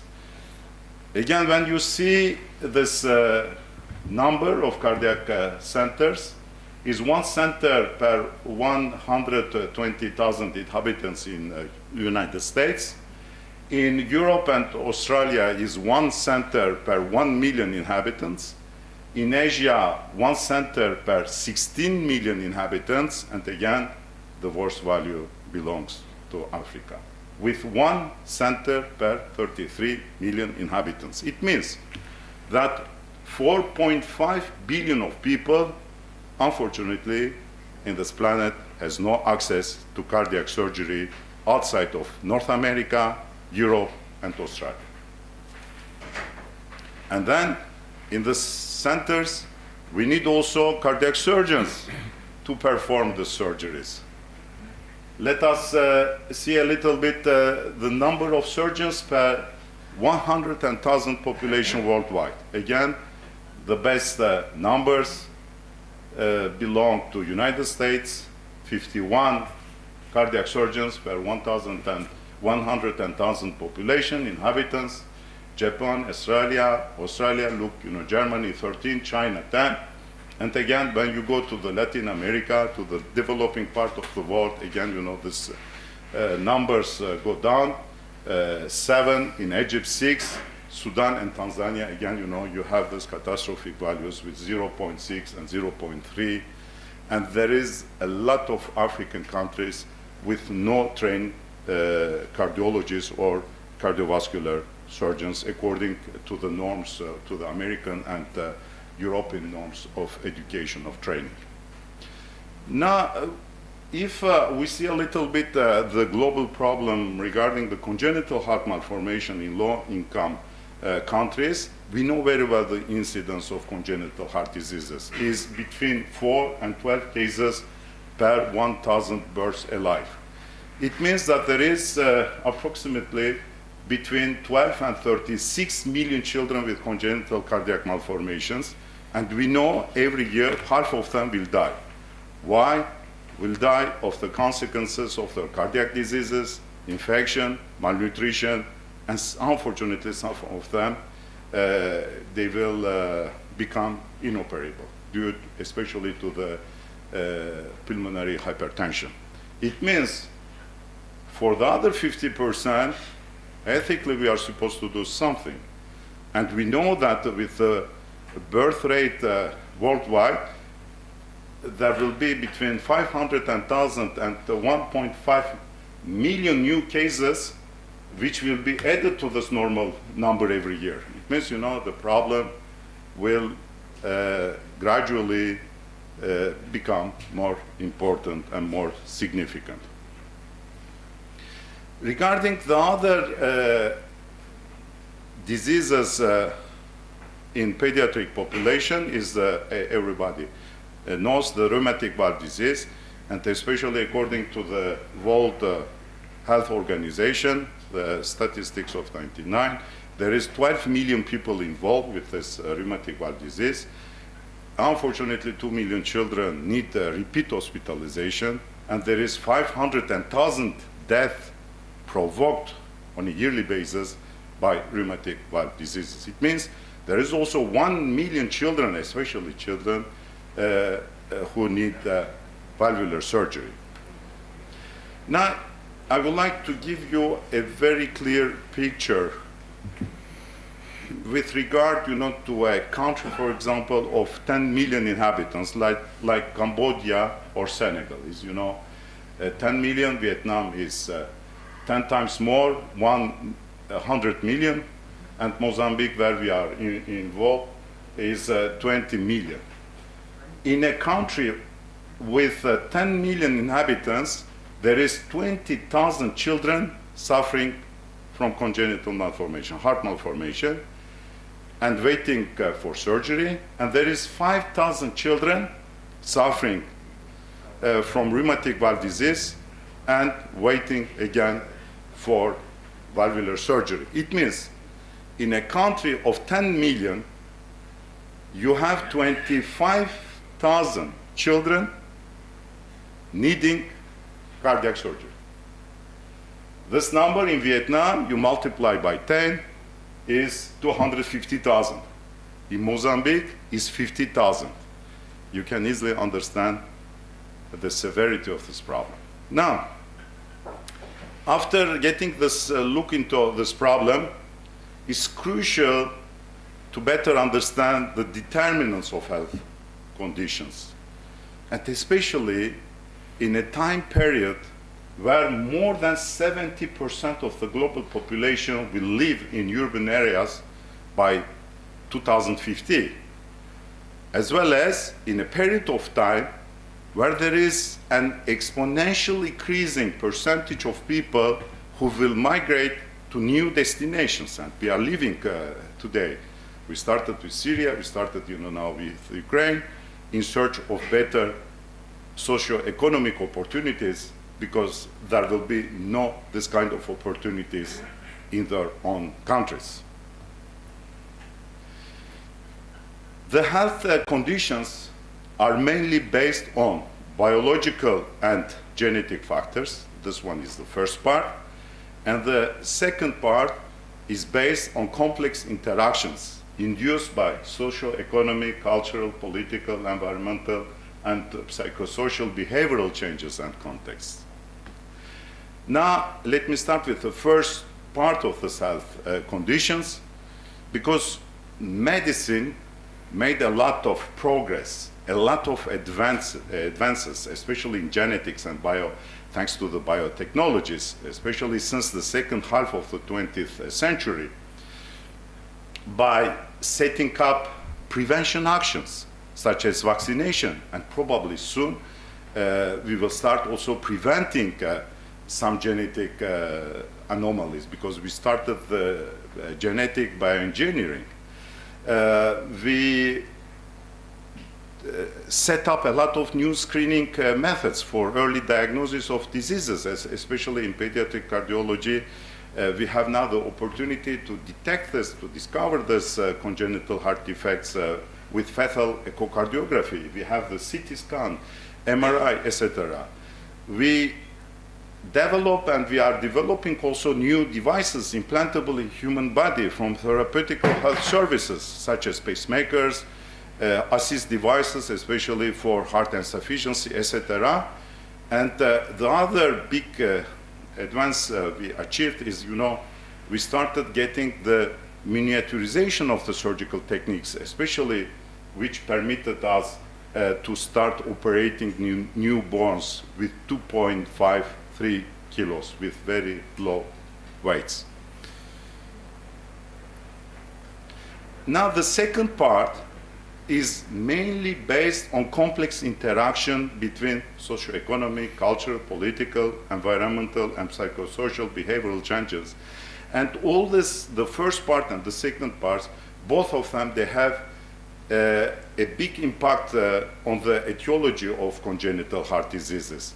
But this second part is more focused on improving the living conditions, and how? By establishing a better diet and nutritional status, better water and housing conditions, better adequate urbanization conditions, a better prevention policy of climatic changes, natural disasters, military conflicts, a better, I will say, strengthening social protection and education, and a better avoidance of any type of racial, social, and religious and gender discrimination.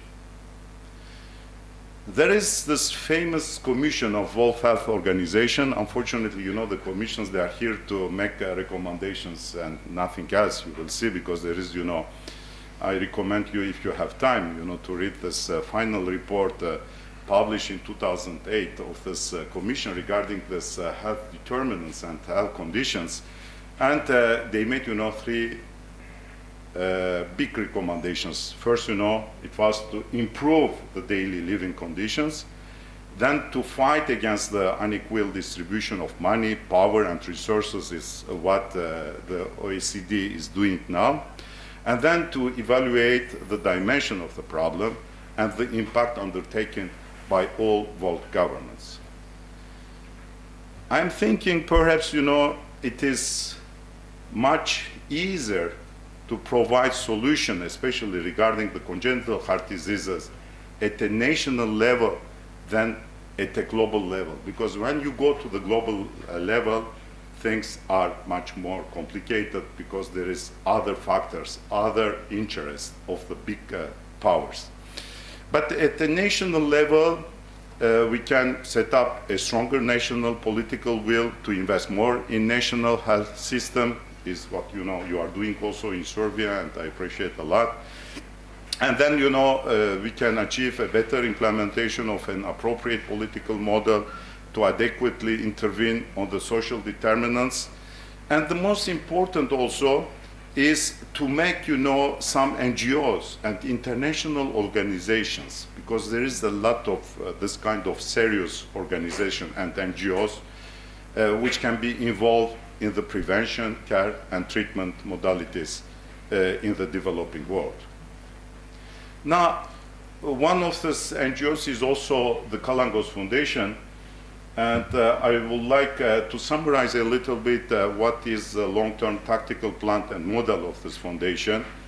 But first, you know, I have to tell you that altruistic approaches are short-term. You know, you cannot, as an NGO or as an international organization, give the money, the package, and tell, okay, now, you know, you have the financial resources and solve your problems. No, this one, you know, is not realistic. And for this reason, you know, I put this expression that altruistic approaches are short-term. The foundation is here, an NGO, and usually, as you see, we provide more education and teaching. We are, you know, around the project with the host country, and this part is very important, education and teaching. But on the other hand, we have also a lot of expectations from the host country. Why? The most important expectation is the political support, because sometimes, you know, I go to a country, okay, there is, you know, the first enthusiasm, and then we start very good, and then over time, you know, we realize that there is no strict political, long-term political will to continue the project. This one, you know, is the big problem of low and middle income problems. And then, okay, it's true that we provide financial support, a lot of material, but the host country also has to provide this part of the financial support, because especially, you know, if you develop a cardiac center, they have to pay at least, you know, the salaries. They have, you know, to be involved more financially in the educational and training policies of the medical and paramedical health professionals. Now, I would like to summarize what the Kalangos Foundation did. You know, we are currently, you know, in humanitarian projects in 25 low and middle income countries. And as I told you, the priority is to train. And there was, you know, 102 medical and paramedical health professionals from 22 countries, which have been trained thanks to the scholarships of the foundation, and I am proud of them. Really, they are doing a good job, because thanks to these people, we treated more than 17,000 children since '98 up to now.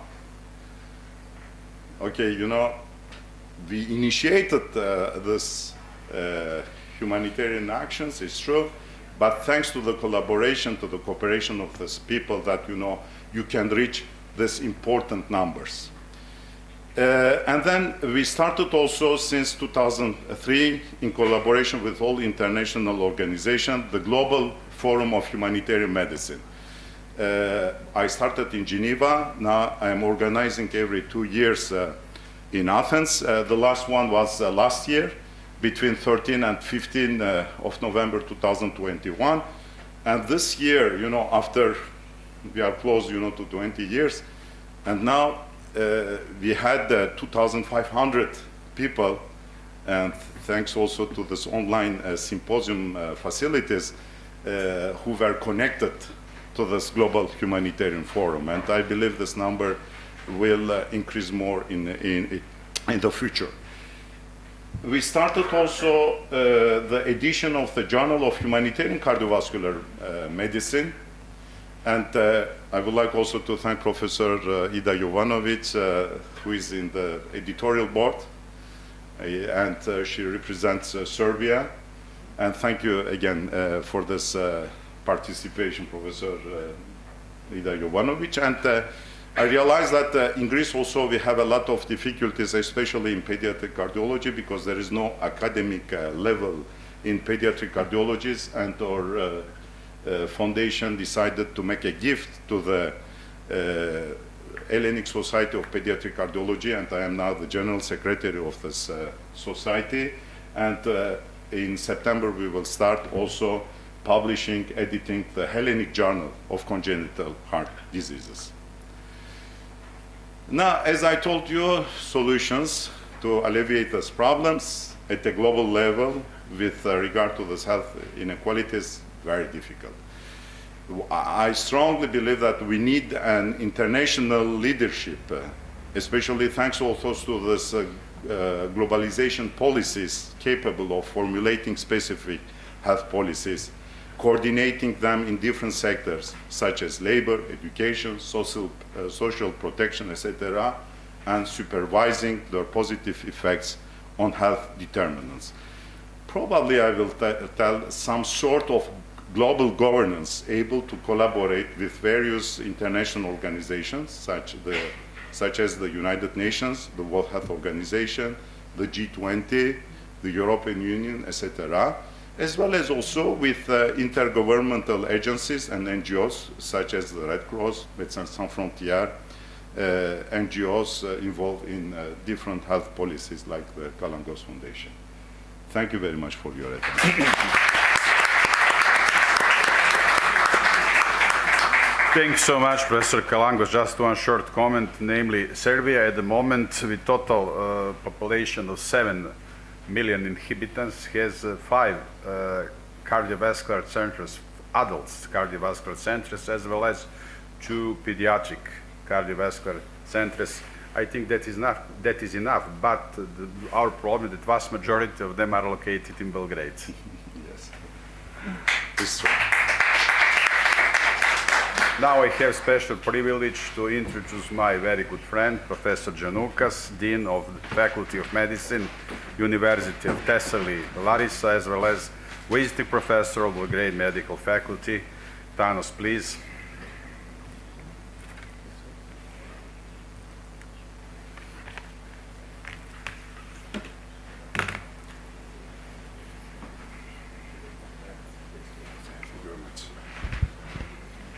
Dear Lazar, dear distinguished friends, colleagues, it is my pleasure to be here and to give this lecture on SARS-CoV-2 pandemic, the value of Hippocratic heritage, something which is very important, and we have witnessed all these difficulties over the last couple of years.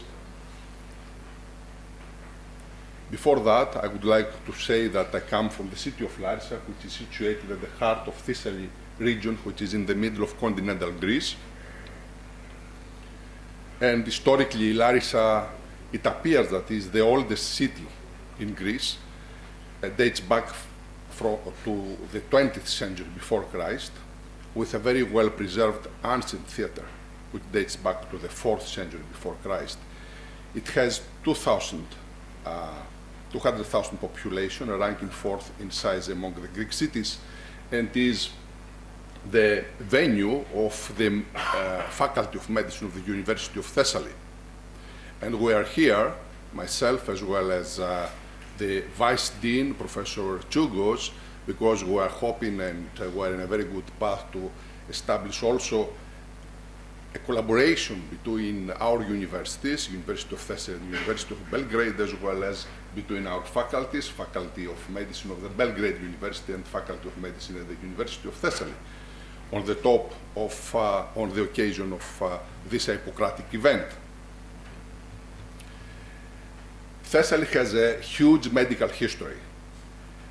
As I said, Hippocrates was born in Kos, practiced medicine in Kos, but in the second half of his life practiced medicine in Larissa, died in Larissa and buried there. He actually settled and practiced medicine during the period of Alevadon family, which reigned Larissa and Thessaly that period.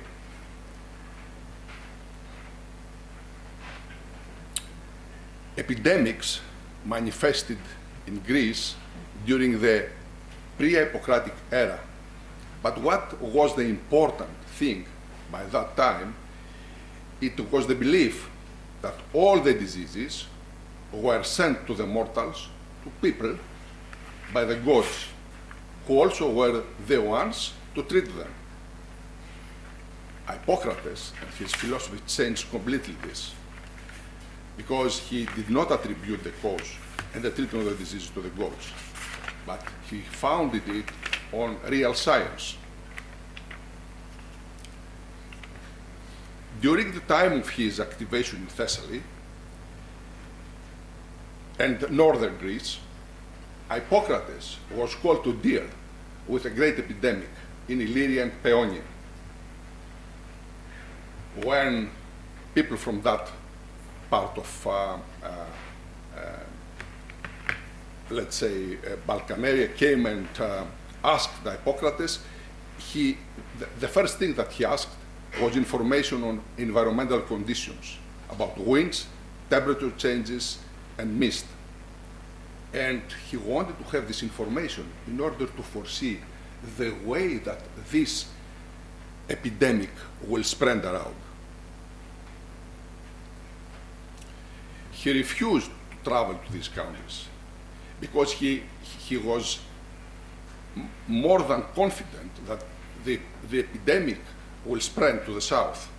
And he decided to return in Thessaly and to become personally involved on how to confront the epidemic. And that's why simultaneously he sent students, and as you can see, his sons, Thessalos to Macedonia, Drakon to Hellespont, and son-in-law Polybos in other cities, in order to organize the protection against this epidemic, which he thought that will spread to the south.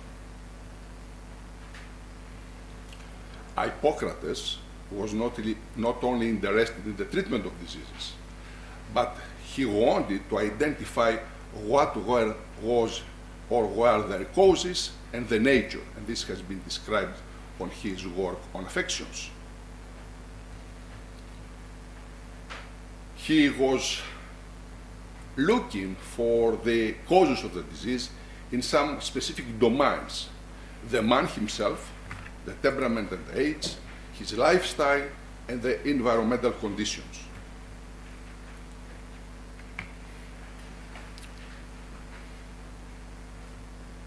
Epidemic diseases, he knew and he described that epidemic diseases are transmitted through the air and not through human contact.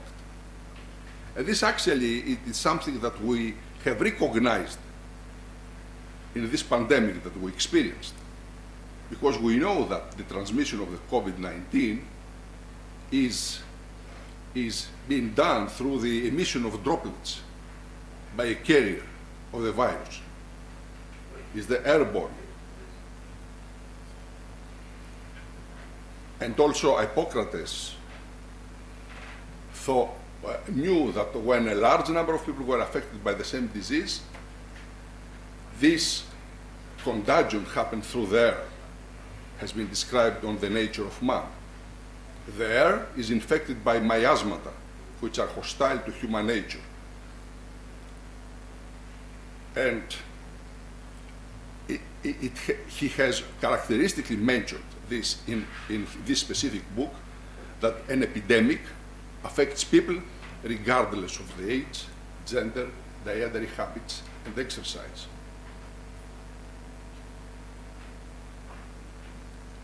We all know that Hippocrates was had in his philosophy, in the center of his philosophy, the prevention. In case of transmitted diseases, they are born. He proposed the following two measures: weight loss through the gradual decrease in food quantities and avoiding in inhaling the polluted air through the removal or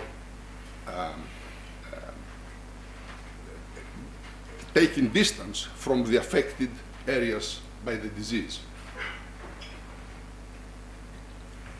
As I said, in case of the plague affecting Illyria and Paeonia, when the ambassadors of these countries asked Hippocrates' help, he asked to be informed about environmental conditions of these regions, because it would help to foresee the progress of spreading the disease and to prevent it.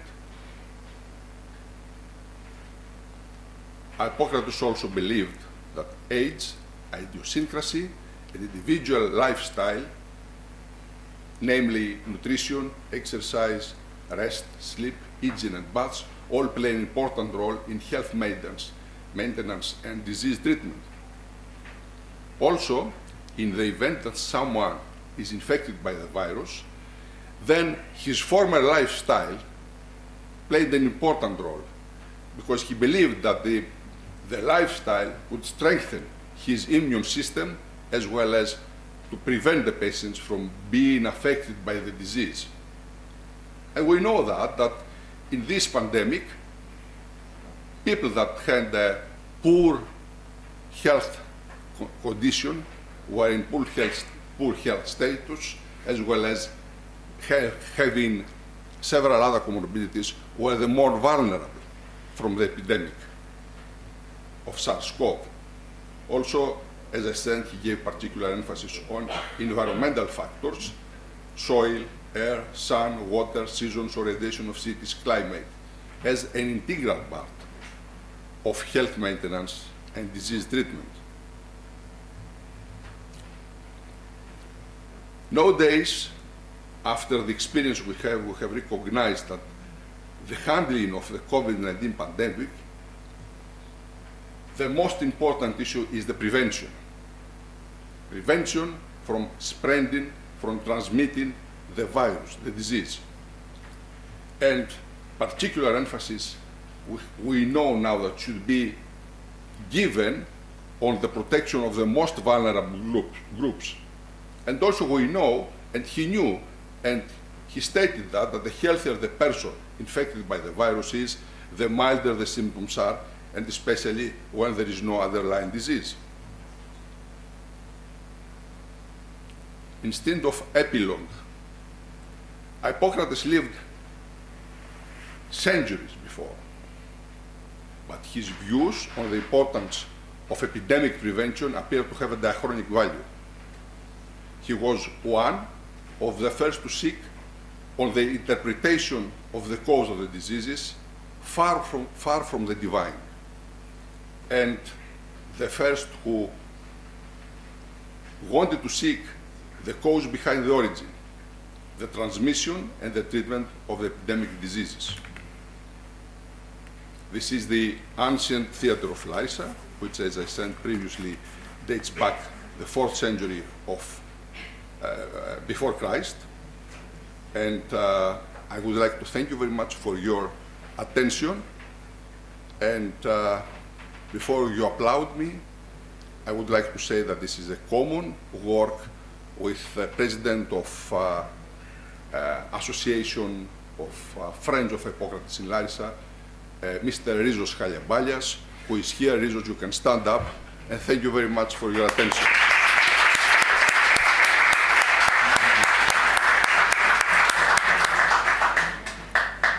Tans, thank you so much for this interesting presentation.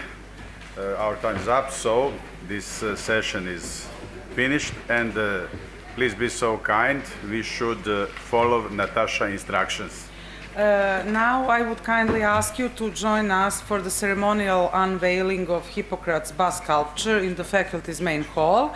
And after that, we will do the ceremonial planting of Hippocrates' plane tree. And I would also like to emphasize that both the sculpture and the tree are the special gifts from our dear friends from Greece. After those ceremonies, the lunch will be served in the second floor.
his speech.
I have special honor and privilege to invite our first speaker, my co-chair, Professor Atanasis Ďanukas, Vice Dean of the Medical Faculty of the University of Thessaly, Larissa.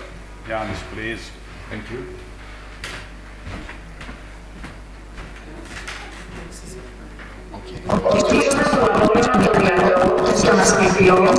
Sorry about that. It was meant to start a little bit later. Congratulations once again. Thank you very much, Professor Davidovich, for giving me this opportunity. It really is a pleasure. Our two nations that traditionally are really close, and I can assure you that we Greeks feel this very special bond with Serbia and Serbians. And without any further delay, I just wanted to show you, with Professor Ďanukas, we thought that it would be a good opportunity to show you a very short video. It's only about 1 minute from our ceremony, graduation ceremony of the medical students of the University of Larissa. It was the first time that we did it in the ancient theater in Larissa, where Hippocrates used to teach. And it was one of the times that the authentic Hippocrates oath was heard, because even in Greece we do not give the authentic Hippocrates oath.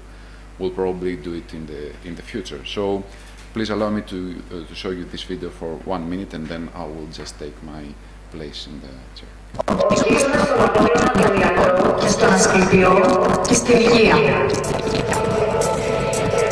Και στη Βανάκια και σε όλους τους θεούς επικαλούμενος τη μαρτυρία τους. Να τηρήσω πιστά κατά το δύναμη και την κρίση μου αυτόν τον τόπο και το συμβόλαιο μου αυτό.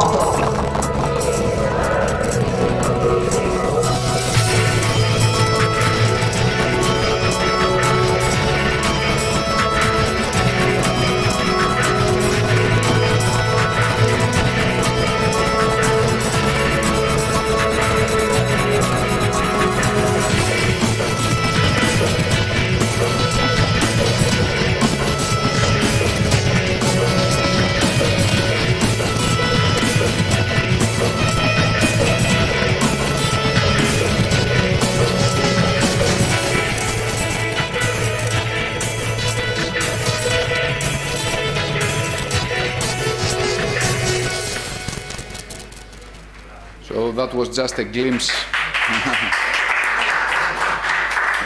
That was just a glimpse of Larissa, and I hope that we're going to be in the very high position to welcome you there. And maybe, why not, sometimes from the joint degrees that we will probably acquire, Serbian students will get to give their oath there. Thank you. I agree with you. Thank you so much. So, We are continuing. The next lecturer is Professor Pavlović from Belgrade Medical Faculty. Professor Pavlović is cardiologist, but he will speak about one more than interesting historical topic. You will see.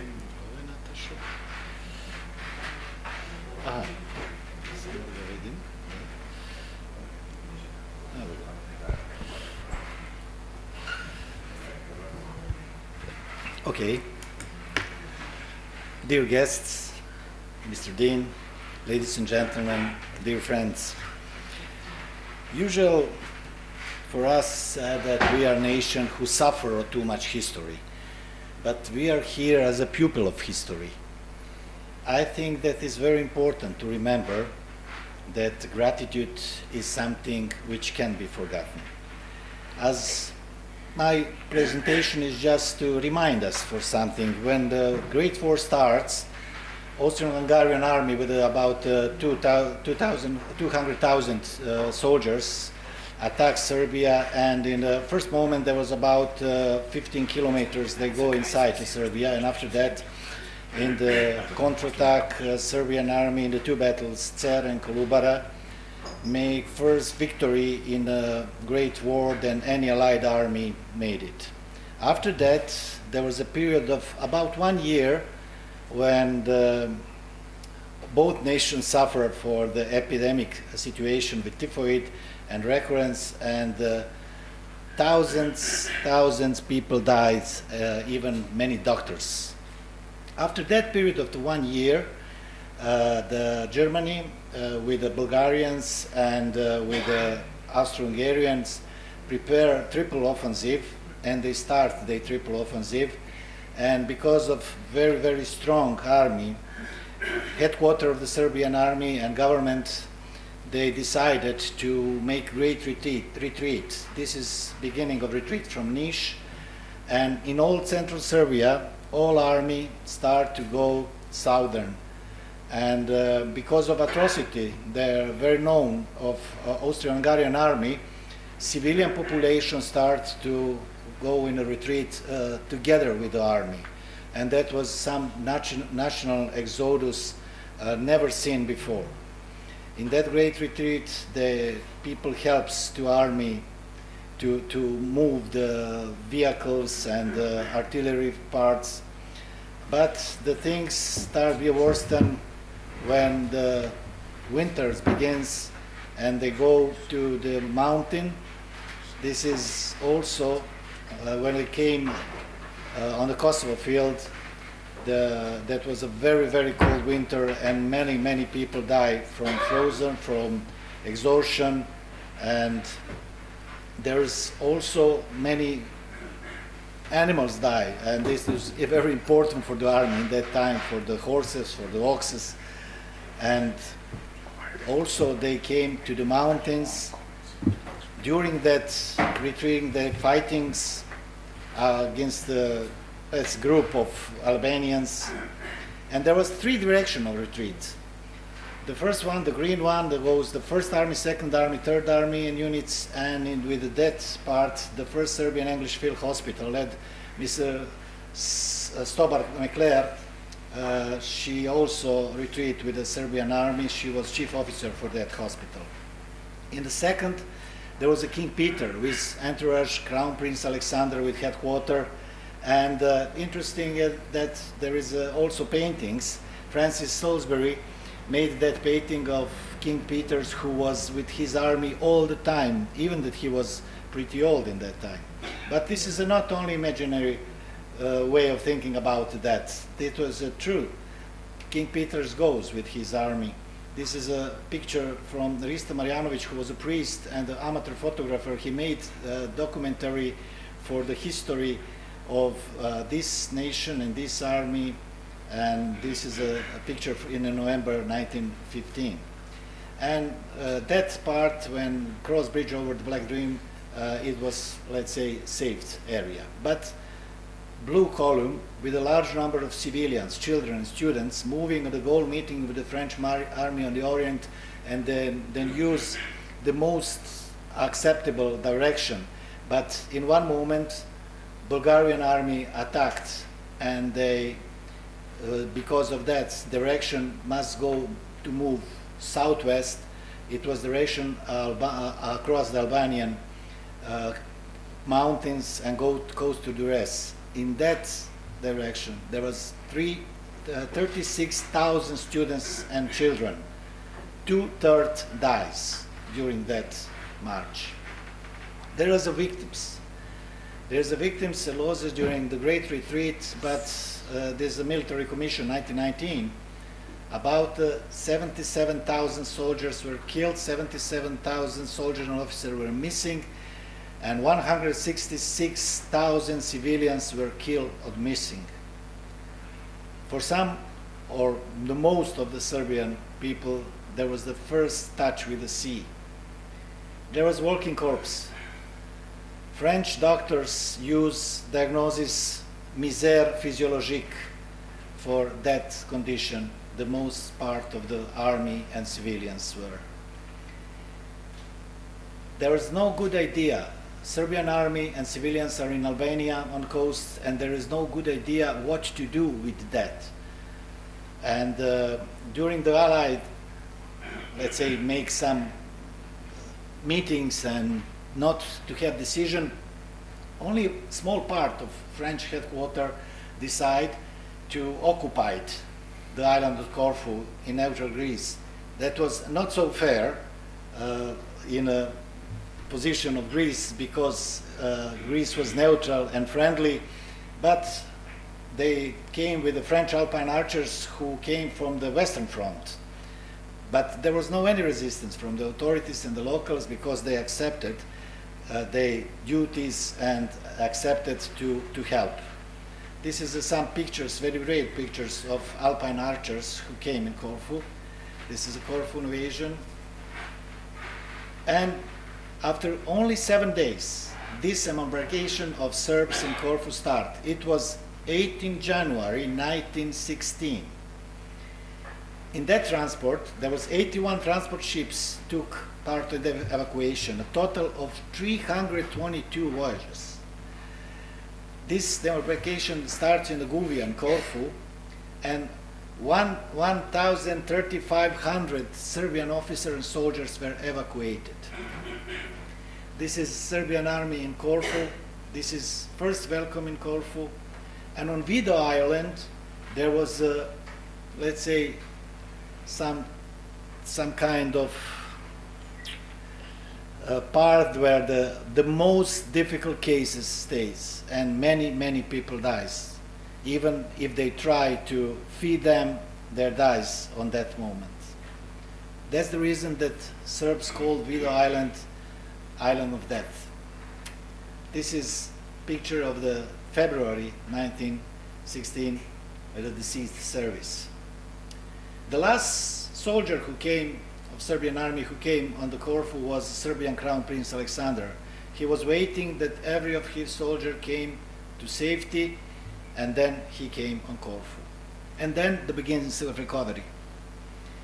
This is detachment of Drina Mountain Artillery Regiment on Corfu, and also the preparation for the army for the actions, vaccination of the Serbs army in Corfu, and also there's a theater in Corfu.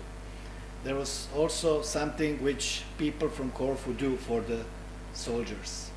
Even the military orchestra starts, and very important, this is a very rare picture of pupils and professors of Serbian high school on the Corfu were formed on withdrawal after Albania. And their organization of Serbian troops starts. This is 7th Regiment of Corfu. And this is a picture of the volunteers who came all around the world. There are the Serbs who came, the most of them from the United States of America. And after that, they're again boarding on Govino, and army goes to Thessaloniki. And this embarkation, it was in Mikra, and in that direction it was 164,000 soldiers came in a coast part of Greece after gathering the army, recovering their organization. This is arrival from Mikra. This is the regiment Miloš Obilić. There was cavalry, but all horses dies. This is also Regiment Miloš Obilić, and this is inspection of the units. Also, they start the medical part. This is the second field surgical hospital of Sorović. This is Edessa, American Serbian hospital, with one of the great men, Edward Ryan, who saved thousands of Serbian soldiers here in Belgrade after attack of Austro-Hungarian army. This is Gerton and Yuan unit in Kalamari. This is also named Third Field Surgical Hospital of Serbian Army. There's the nurses of Thessaloniki Scottish Women Hospital. This is a part of the staff of Scottish Women Hospital. All women are the staff of that hospital, administrators, cooks, surgeons, doctors, all. This is also part of the Gerton and Yuan unit. Very important for our medicine is that central laboratories of the Serbian army in Sades near Thessaloniki starts in that time. Ludwig Hirschfeld, with his wife Hanna, came for Switzerland and helped the Serbian army to recover the situation with the epidemic situation. And the General Jordan Stajic was the commander of that laboratory, and staff was Dr. Ljubiša Bulović. He was later on first otorhinolaryngologist in Serbia, and Kosta Todorović, who is the founder of the infective clinic in Belgrade. Also malaria vaccination. There was a hospital, field hospital, Ostrovo. This is a transport unit. This is the Crown Prince Alexander in Ostrovo with Austrian Dr. Agnes Bennett. Ostrovo Hospital Transport Unit, also all chauffeurs are women. And then first Serbian hospital, first field surgical hospital in Dragomanci, and this is a staff with Professor Mihajlo Petrović, one of the founder of medical faculty later on after war. Here's Professor Petrović work, the guy with the hat, with the one wounded soldier. And this is Serbian Reserve Hospital, Crown Prince Alexander in Thessaloniki. And after all that time, after recovery, there was a plan how to liberate our country. September 15, 1918, it's the most important date in a novel history of Serbia. There's a breakthrough of the Thessaloniki front. Liberation of Belgrade was only 45 days later. They go through the whole country, fighting all the time, running and fighting, and came for only 45 days in Belgrade. This is coming of Crown Prince Alexander in Belgrade. And then, just as a conclusion, a Serbian nation exposed to genocide, survivors received in Greece as a guest. This is a period of 80 January 1916 to 80 September 1918, almost 2 years of hospitality of Greek people, and at the time when the Serbian army reincarnates. Is there any greater example of Hippocratic philanthropy in history at all? Thank you very much.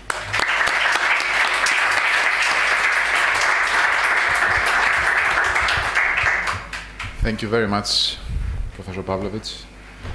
This was a really moving story, to be honest, and me as a Greek, and I'm sure all the Greeks were moved by the story. Thank you for the history lesson, and it probably explains why we feel like brothers, Greeks and Serbians. Thank you again. I agree with previous comments. Very emotional lecture. So, I have special honor privilege to invite our next lecturer, that is Professor Živković, who will speak about Hippocrates and forensic medicine. Professor, please.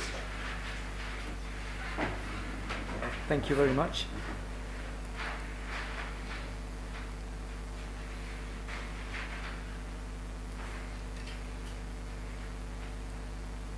Honorable Dean, honorable guest from, I'm sorry, I'm going to remove my mask. Honorable guest from Greece. It is a great pleasure to be here. And I come from the field of forensic medicine. I wanted to connect it to Hippocrates. And when I was going through the original classical Hippocratic Oath, something else turned my attention. It was this sentence which says that each doctor should pay respect to his teacher. and somehow the focus of my interest moved towards our teacher. Modern Serbian history, similar to Greece, starts with first and second Serbian uprising. In first Serbian uprising in 1804 and second in 1815.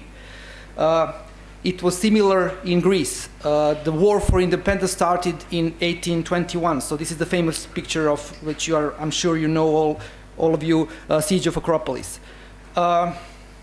Very quickly after the liberation, Greek renewed its university with National Capodician University of Athens in 1837. The Greek nation was fortunate and able to start teaching their own doctors from the start of its independence. We in Serbia were not so fortunate. Our School of Medicine started practically 100 years later. So we had two options. One option was to import doctors from abroad, which was not really easy.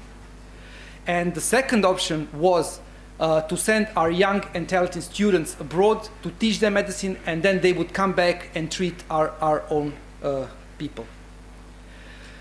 But one of these doctors that actually started the medical story in Serbia were Greek. And this brings us to the first hero of our today's story, which is Dr. Panayotis Papakostopoulos. He was born in 1820 in Velventos, I'm sorry if I pronounce it wrong, and then went to Kozani city where he started gymnasium and philosophy. As a young boy, 15-year-old boy, he moved to Novi Sad, which was at that time part of Austro-Hungarian Empire, today's city of northern province in Serbia. And there he learned Serbian, but he also taught Greek to the Serbian people. In 1841, he moved to Vienna and started medical school, he also taught Greek there. And in 1853, he was promoted to doctor and came to Belgrade and started his practice. He was not only a doctor, but he was teacher in gymnasium here in Belgrade, which he liked very much.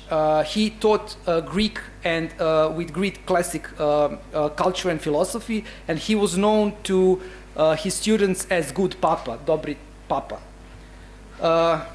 What is particularly interesting is that he was one of the 15 founders of Serbian Medical Society, which is the oldest medical organization in Serbia in 1872. From 1874 until his death, he was chief county doctor in Belgrade County. Now, what is the connection with forensic medicine? This is the rule book for county doctors and physicians from 1839.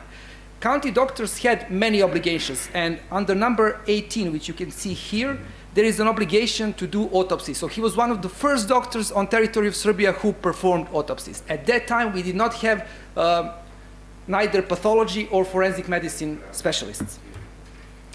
Besides being doctor and besides being teacher, he also was a translator. So he translated 7 or 8 classical Greek books to Serbian.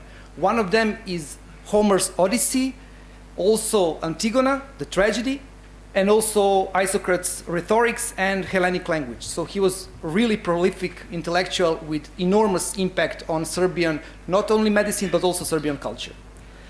Further on, his son, Dr. Pleito Papakostopoulos, was actually the first specialist in pediatrics in Serbia. He was born in Serbia, raised in Serbia, and unfortunately died in Serbia. He died in 1815 during the Great War from the typhoid fever. He was chief doctor in the hospital in Jevgelija, and he caught there typhoid fever and died. So we did not forget him. We did not forget neither his father nor him. At the street Topličin Venac, there is a plate where Dr. Pleton Papakostopoulos lived. He formed first children's hospital in Belgrade. We are moving to today's Czech Republic, and again Austro-Hungarian Empire at that time, at town Rychlov. There Dr. Edward Michel was born, so you're probably wondering what's the connection with Greece, but you'll see there is a connection. His father was steward in service of first Serbian prince Miloš Obrenović. He was a majordome, and Edward Michel started his school abroad. He started in Austro-Hungarian Empire in Prague, where he started his studies of medicine, but he actually finished them in Vienna. Right after that, he came to his family in Belgrade and worked in city hospital. In 1890, he became member of Serbian Medical Society. And what is particularly interesting is that he was actually a language lecturer and language editor for Serbian language as a Czech in Serbian National Medical Journal. He was the first doctor who was specialized in forensic pathology, and he was trained in Vienna by famous doctors at that time, von Hoffmann and Weiselbaum. And after that, he came back to Belgrade. In 1897, he was the chief prosector of military and city hospital. He was personal doctor of King Alexander Obrenović, and he was referent for public health of medical department of Ministry of Internal Affairs. As you probably know from movies, prosectories are usually small buildings besides hospital, obscure places with very low lights. Well, it's not really like that in real life, but it's how people usually imagine it. Dr. Edward, in 1903, one of the major events happened which decided Serbian history. It was so-called May overthrown, where Obrenović dynasty was replaced with Karađorđević dynasty, and the royal couple was assassinated by revolutionaries. Dr. Edward Michel performed autopsy on a pool table in the presence of foreign diplomats and ambassadors as well as domestic diplomats. It was an event of great importance. I'm just showing you how important was the position of Dr. Edward Michel. These were bullets retrieved from the bodies of King Alexander and Queen Draga Mašin. This is the appearance of prosectory in 1906. This person here is Dr. Edward Michel. Now there is the connection with Greece. One of the famous families, Greek and then Greek-Serbian families, is the family Kumanudi. They came from Adrianopolis in 1830 to Belgrade, escaping from the Turks. And this is the family of erudites, intellectuals, which gave a mayor of Belgrade, the governor of National Bank of Serbia, and also founder, if I'm not mistaken, of Department of Archaeology of Athens University, Dr. Stefanos Kumanudi, Professor Stefanos Kumanudi. Edward Michel got married really well. They were also very rich. So this was his wife Olga, her mother, and mother's sister. Now the Kumanudis are a very famous family because the famous tavern Greek Queen, which is still in the center of Belgrade, it requires restoration, but everyone knows where Greek Queen is. They were owners, and it was the part where Dr. Michel actually married. There is a saying in Serbia, you are from where your wife is. So I say he became Greek. The Kumanudis were also family who donated a substantial amount of money for building of Serbian National Theatre. And if you have a chance and go on the first floor, you will see a plate where their name is also written. The fate of Dr. Edward Michel was very unfortunate. In 1813, together with Vojislav Subotić and Milan Jovanović Batut, he was appointed by the government of Serbia to visit 17 European medical schools to find the best model for Belgrade Medical School, which was to be founded. It was written in Politika in April 1914, which is the major Serbian journal even nowadays. And it says here, our own medical faculty. Based on report given by these three doctors, in May 1914, Minister of Interior Stojan Protić passed an act of foundation of Belgrade Medical School. What happened was the beginning of the Great War. Dr. Edward Michel was supposed to be the founder and the first teacher of the subjects pathological anatomy and forensic medicine. When he accepted Serbia's citizenship, similar as Dr. Papakostopoulos, he accepted the military obligation. And he was mobilized for the Great War. When you see Dean's chain on this picture, you will see the images of two other founders, but you won't see the picture of Dr. Michel. You won't see the picture of Dr. Michel on either of these walls as well. He was the chief of a medical hospital in Smederevska Palanka during the Great War, and in 1915 he was treating wounded soldiers. This is the last picture of him taken on February 1915. He says here, to papas only, it was sent to his daughter. I think that Greeks say papa for dad, if I'm not mistaken. Well, he died less than a month later from typhoid fever, same as Dr. Plato Papakostopoulos. That's why you won't see his pictures here, but the actual founders of medical university. What's left behind him is a small collection of forensic medicine samples, and I would ask you for one of your next visit to nearby here there is an Institute of Forensic Medicine where I come from, and we have a small museum which I assume would be interesting for many of you.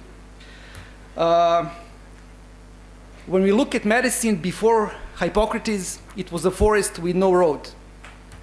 Hippocrates was the man who built the first path through that thick wood. Those who came after made this road wider. And now we have modern roads, and we can see that from the top of the mountain that some roads are better than the others, so we abandon them.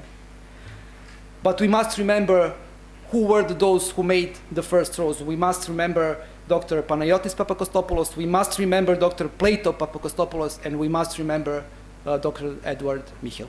Thank you very much.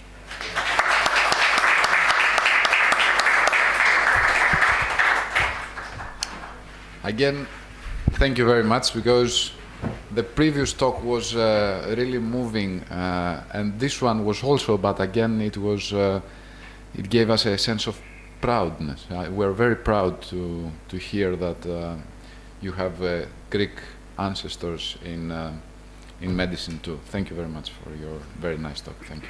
Thank you so much, Yanis. Next lecturer will be academician Professor Nebojša Lalić, previous Dean of Belgrade Medical Faculty, as well as current Director of the Center for International Collaboration of our faculty. Professor, please.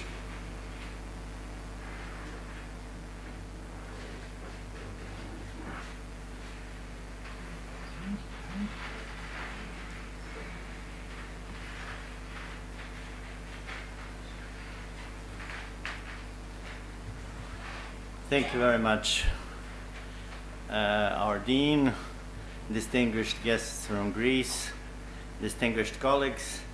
I will not go so much back to the history.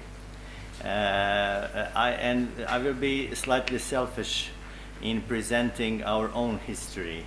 But this is the history of intensive collaboration in research in the last 20 years that is going on with Greek colleagues. And that's why I would devote to my lecture. And the second thing is I'm not a cardiologist, neither cardiac surgeon nor forensic medicine.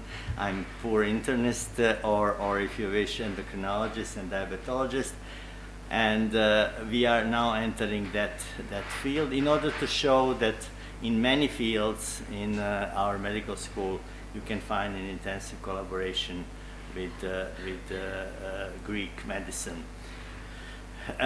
What was the pretext? You don't have to look very attentively to this graph, but this black line says that the organism adapts decreasing secretion of insulin and increasing insulin sensitivity, in other words, biological action of insulin in the tissues, and vice versa, which is the mechanism that works in healthy people. And if you go a little bit down in the same graph, you can see that it can happen sometimes that the body cannot secrete enough insulin, and that insulin sensitivity goes down. And this situation is called diabetes or insulin resistance or impaired glucose tolerance. And that is the area in which we are involved by research to see how this phenomenon and this, these changes underlying this phenomenon can influence not only diabetes but also its complications, especially cardiovascular ones. And we did our first work with some methodology, with different methodology. You can see the poor people participating in our studies under these machines and so on that are measuring insulin sensitivity in type 2 diabetes, and we got some results saying that the insulin resistance exists in every in diabetic people, and that it can be pretext for cardiovascular disease. And we wanted to in fact go deeply into this scheme, which might be familiar to you, how we go from normal glucose tolerance through impaired glucose tolerance to type 2 diabetes. Our glycemia goes up, our insulin secretion our insulin resistance goes up, but our insulin secretion goes up first and then it goes down, it seems to us, by that time. And that time was the beginning of the year 2000. And we did also the comparable study saying that if you take two people with diabetes, one not having coronary artery disease and the other one exhibiting coronary artery disease, they can differ in insulin sensitivity. The first one with coronary heart disease has decreased insulin sensitivity, although in both cases they are much worse than in healthy subjects. So in order to explore these phenomena, we just were able to contact other groups in Europe, even 21 centers, and we were able to enter the project under the FP5. I don't know whether you remember this.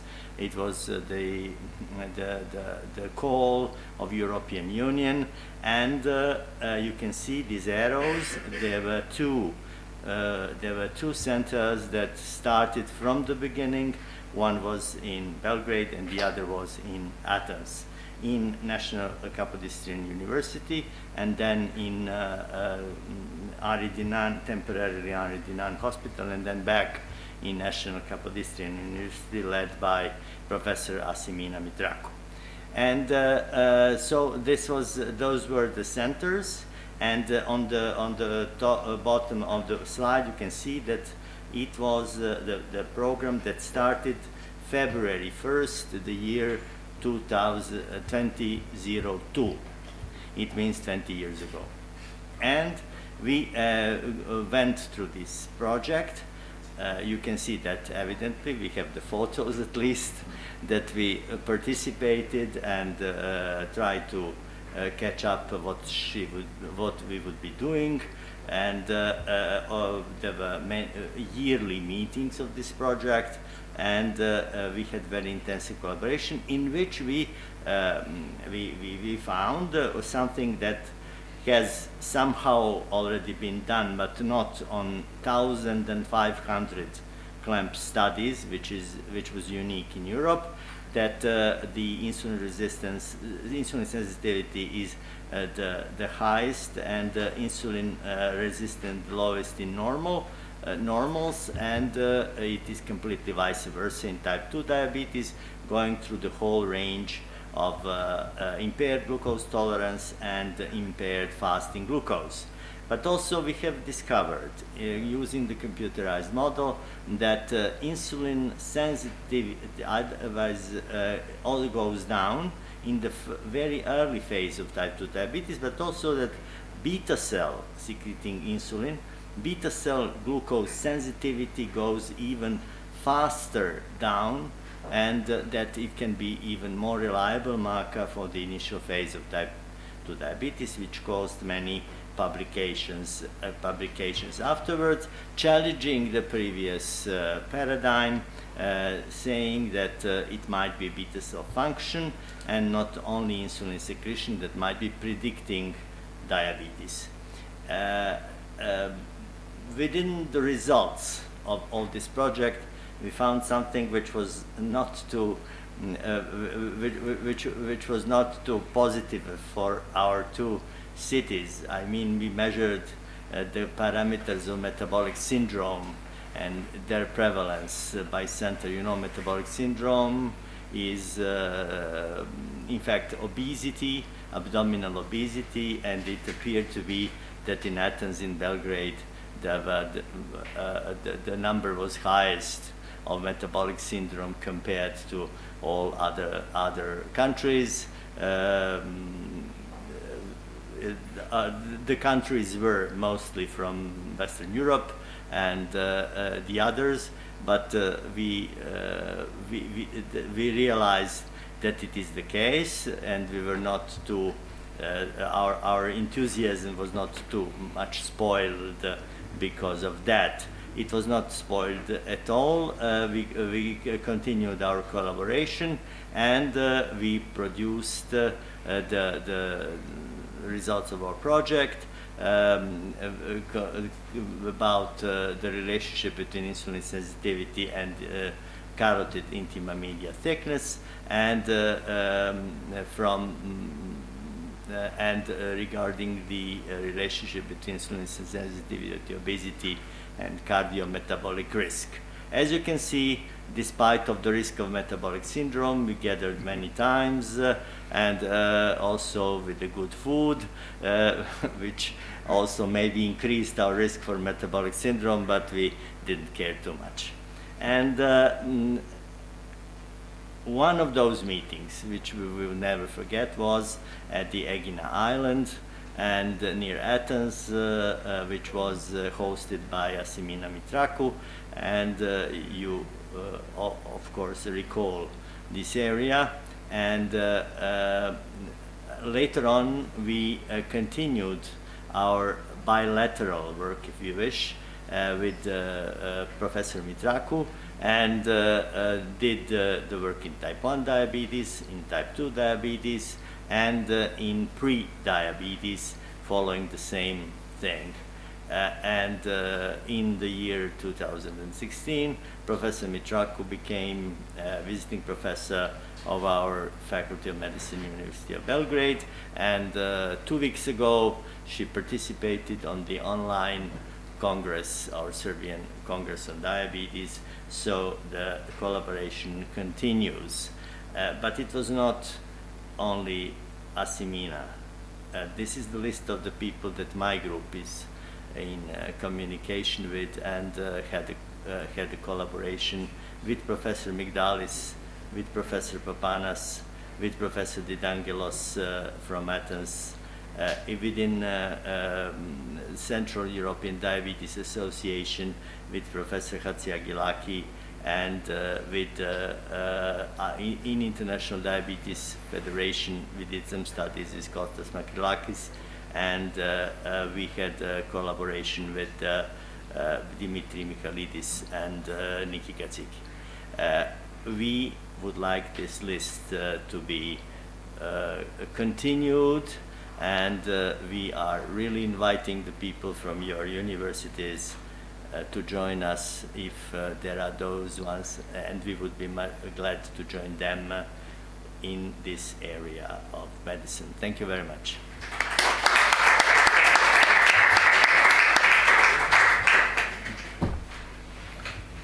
Professor Lalic, thank you very much. You showed us that we have another thing in common, Greeks and Serbians, but that's unfortunately the metabolic syndrome. but it seems like we enjoy life. Thank you. Thank you, Janis. The next lecturer is Professor Brkić.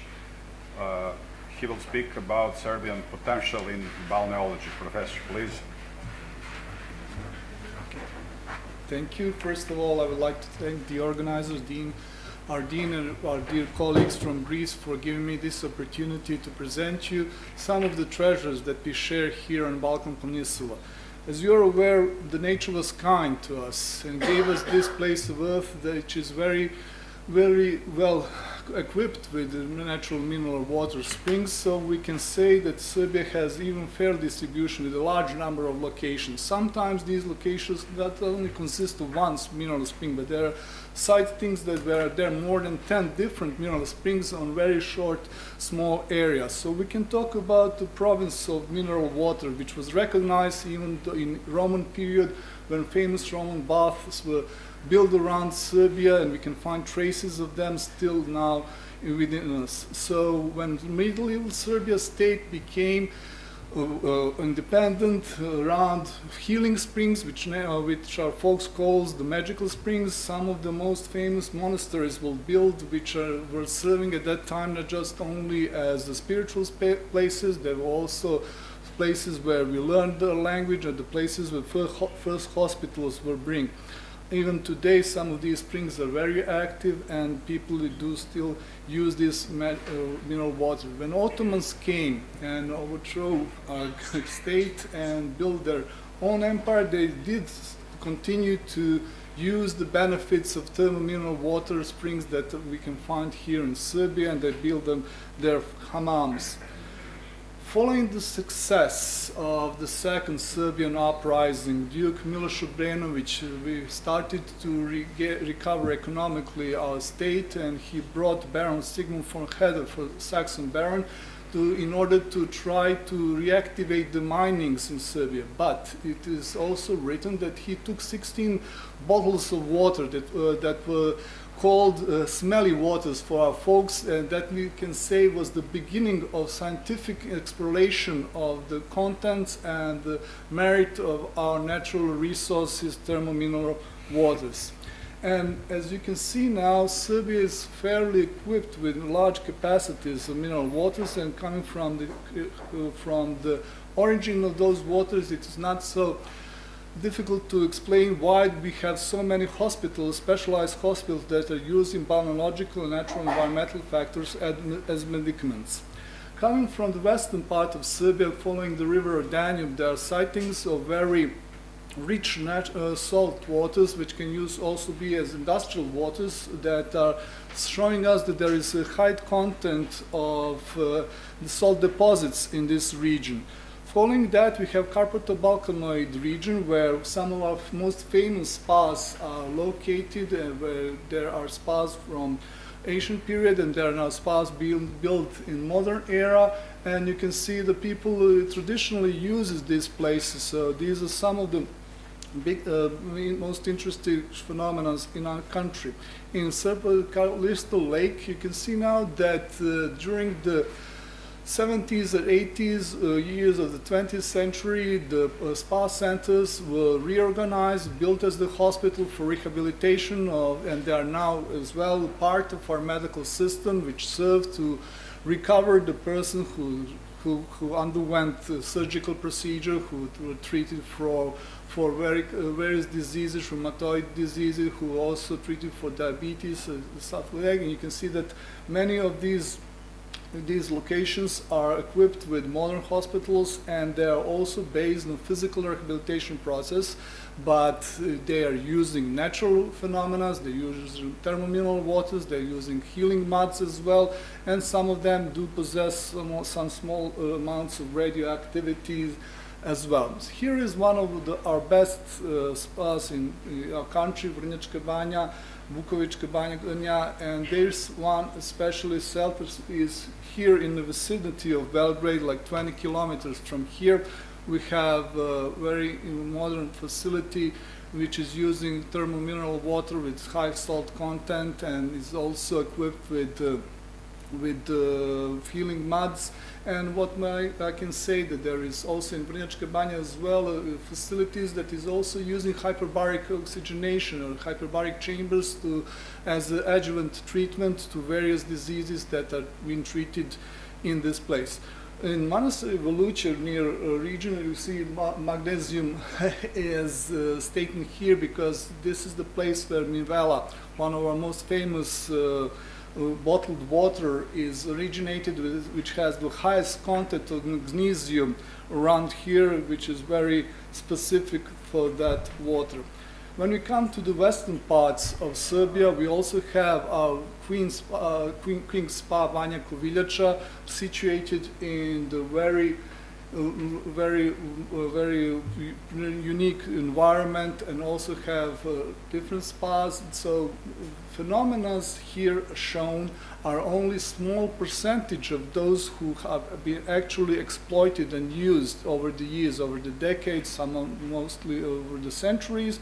But we also have large potential phenomena which have been studied and can be found new purposes in the years to come.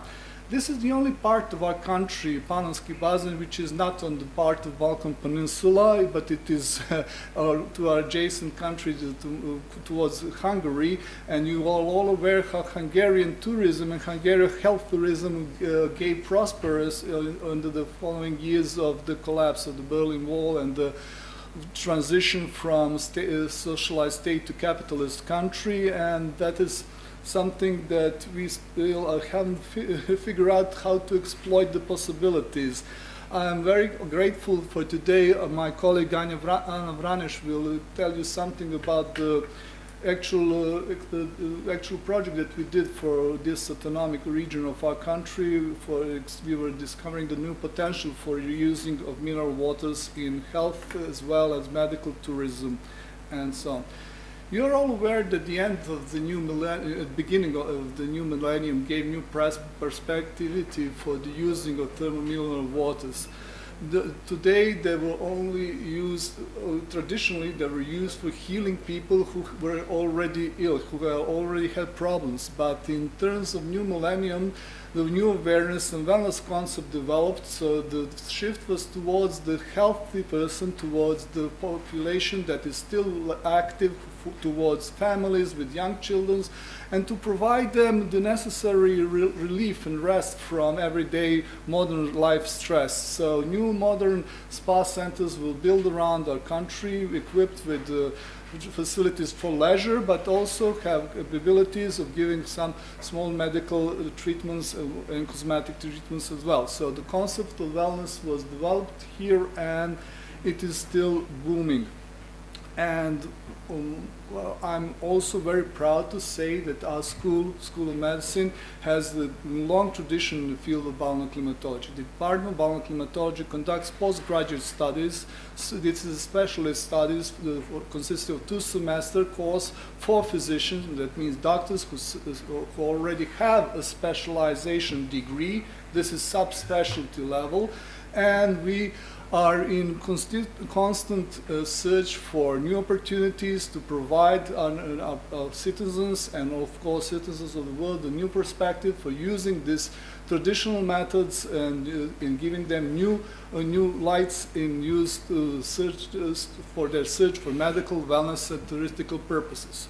This is our obligation for us to pass this treasure that was given to us by the nature to the next generation, and it is also a difficult task for us to present them the importance of it, because as you can see from this slide, new millenniums are not always so keen to agree that something that is kind of smelly, is kind of different, is good for them actually. These are my kids on a very special beach on the island of Zakynthos, sulfurous bay at Zakynthos. This is one of the most beautiful places I've seen, and actually they're sitting here on this rock, but unwilling to go into the water because it is too kind of smelly and it's too kind of cold. But you cannot say it isn't beautiful, and the beauty of it comes from the sulfurous spring that is actually underneath these rocks.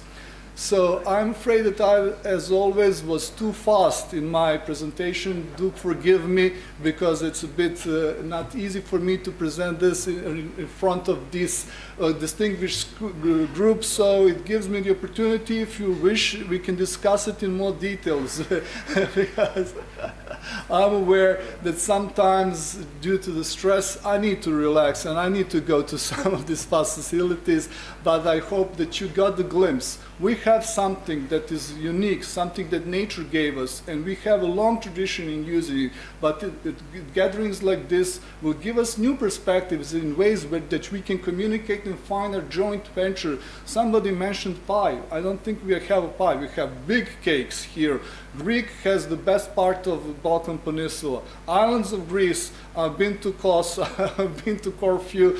There's something that we cannot find here in Serbia. But as you can see, there are some things in Serbia that you cannot say can be found in Greece. So in our joint corporation, two brotherly nations can find a way for us to prosper in the years to come. So this is my great honor, and I apologize once again because I was very thrilled to be here, and if I overdid myself, I think I underachieved myself, but I hope you won't take it for bad to me. Thank you very much.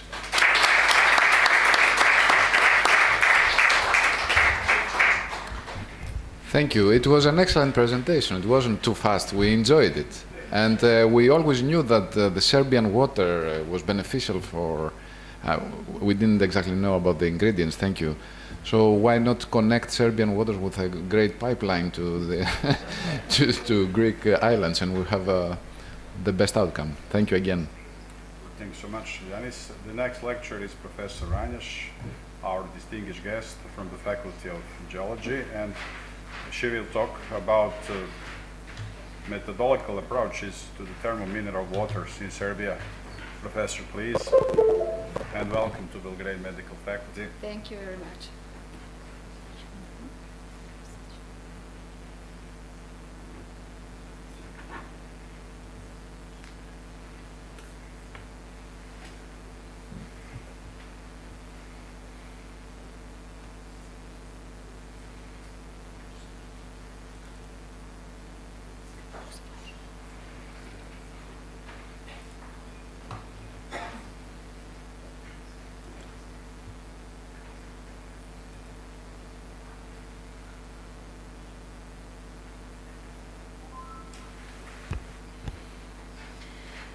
Good afternoon.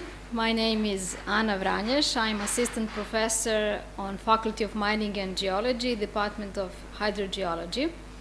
I'm very excited to be here today with you and share a part of results which came from investigation of thermomineral waters, actually from investigation of natural healing factors in territory, one part of territory of Serbia. This investigation took place 2 or 3 years ago. So today, actually, I'm gonna guide you through geological settings of one part of Serbia, hydrogeology, geothermal energy. At the end, I want to bring closer to you thermomineral waters and what we can do with this kind of waters. Okay, so this is a presentation structure. It has a 4 parts. First part is investigation background. So I want to explain why we did this kind of investigation, this kind of research. Second part is investigation goals. So what we want to achieve. Third part is methodology, what we use to achieve our goals of investigation, and fourth part it's showing the results. But before we start, just briefly overview on the location of this research. You can see here a nice relief map with Serbia position. But why this map is here? Because it's nicely representing geotectonical units. You can see here nice, first of all, Pannonian Basin. surrounded by mountains. So on the west part there is the Alps, on the west and southwest part there is a Dinarids, and on the north and west, also on the west-south part, you can see a nice shape of Carpathian Balkanids. So why this is important? Because if you look closely, where is the possession of Serbia, you can see on that place we have actually collision of that major geotectonical units. And this is a first factor why we so rich in thermomineral waters in Serbia. Actually, Serbia is known as one of the countries with the greatest number of natural thermomineral occurrences per capita. So first there is geological conditions, also tectonical movements is present as well. So that's another important factor. Third, it's geothermal conditions, geothermal anomalies. For example, Pannonian Basin, it's very well known after great geothermal anomalies, geothermal potential. So we focused our investigation in one part of Pannonian Basin. It's a southern part of Pannonian Basin.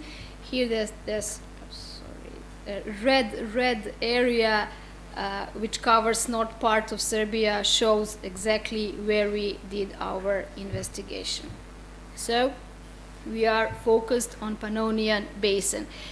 You may think this is a very simple geology because everything is flat, but it isn't. You can imagine this part like a big bath. So the bottom of this big bath, we have a lot of different kind of rocks, magmatic rocks, metamorphic rocks, sedimentary rocks, and with different age. The older, it's more than 2,000 million years. But when we go up, this big bed is filled by sedimentary rocks. Also, all kind. We have sands, we have all kind of sandstones. So very, very diverse geological settings. But one thing also, on this part of Serbia, on this part of Pannonian Basin, the earth core, its most thinner part. So only 25 kilometers has thickness. If you move on the south, the thickness increases. So in part of Dinarids reaches around 50 kilometers. Why this is important? Because the heat flux from the center of the earth came to the top, came to the surface and bring us the temperature. So we are very rich in this part of Serbia with thermal waters, thermomineral waters. So let's get started with this investigation, this research. So what was the main trigger for this investigation? First of all, thermomineral waters are recognized as one of the pillar of the tourism development. And then we are lacking systematic and overall investigation of the natural healing factors. Third, we have only partial knowledge of thermomineral water's potential. And fourth part is we need, if we want to achieve sustainable development, we need to know the basis. I mean, we need to know the spatial distribution of this resource. We need to know resource quantity and resource quality. On this map, this is showing the north part of Serbia, our investigation area. You can see spots where the spas are located. And those spas, though natural occurrences, are known more than 1,000 years. But all previous research was mainly focused locally So we don't know what we have on the rest of the field. So just locally, and those thermal mineral waters are used only in therapeutic purposes, so medical treatment.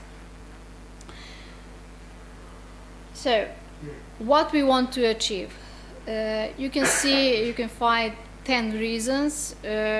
Also in the study there is a broader list of these reasons, but if we want to conclude, if we want to say on simple language, there is a three things what we want to achieve. First, where to find thermomineral waters. Second, how to use, and third, how to develop. And to be able to give answers on these questions, we set a multidisciplinary approach. You can see here the consortium of 3 faculty of University of Belgrade, Faculty of Mining and Geology, Department of Hydrogeology, then Faculty of Medicine, Department of Balneoclimatology, and a third one was Faculty of Architecture, Department of Architectural Technologies. Also, we have some external people who help to develop this research, but this is a main institution which were involved in this research. So here is a methodology. You can see very complex flow chart, but I don't want to go to details. I want to make it simple as the goals. So if you look closely, you can see we set 3-step methodology. First step and crucial step is to define biological potential. So we want to define quantity, we want to know quality of thermomineral waters, but not just thermomineral waters. We want to know also things about other natural healing factors as gases, as healing mud, and climate factor as a factor of healing. So this is the first, this is a base. Then the second step, it's a new location recognition. If we know potential, if we know where to look for thermomineral waters, then we can focus and we can choose a new location for further development. And of course, third step, it's a location development. So showing how we can use this natural healing factor. So another methodology, which is very important, and I must emphasize this is basically for first time it's set multi-parameter analysis as a tool which guides us to find balneology regions. So balneological regions are delineated for the first time on this part of Pannonian basin. You can see we have a basic criteria and we have special criteria. So basic criteria mainly refers to our, for example, geological structures, hydrogeological systems, temperatures, some oil and gas fields. So everything which is connected with geology.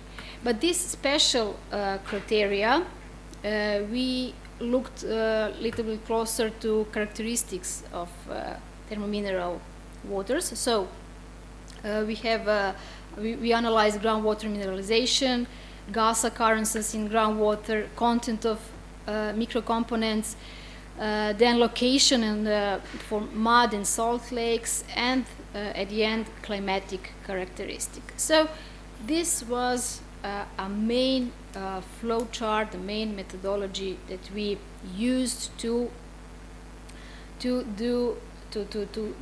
delineate balneological regions on this part of Pannonian Basin. And on this map, you can see 3 main balneological regions. Each region has own characteristics.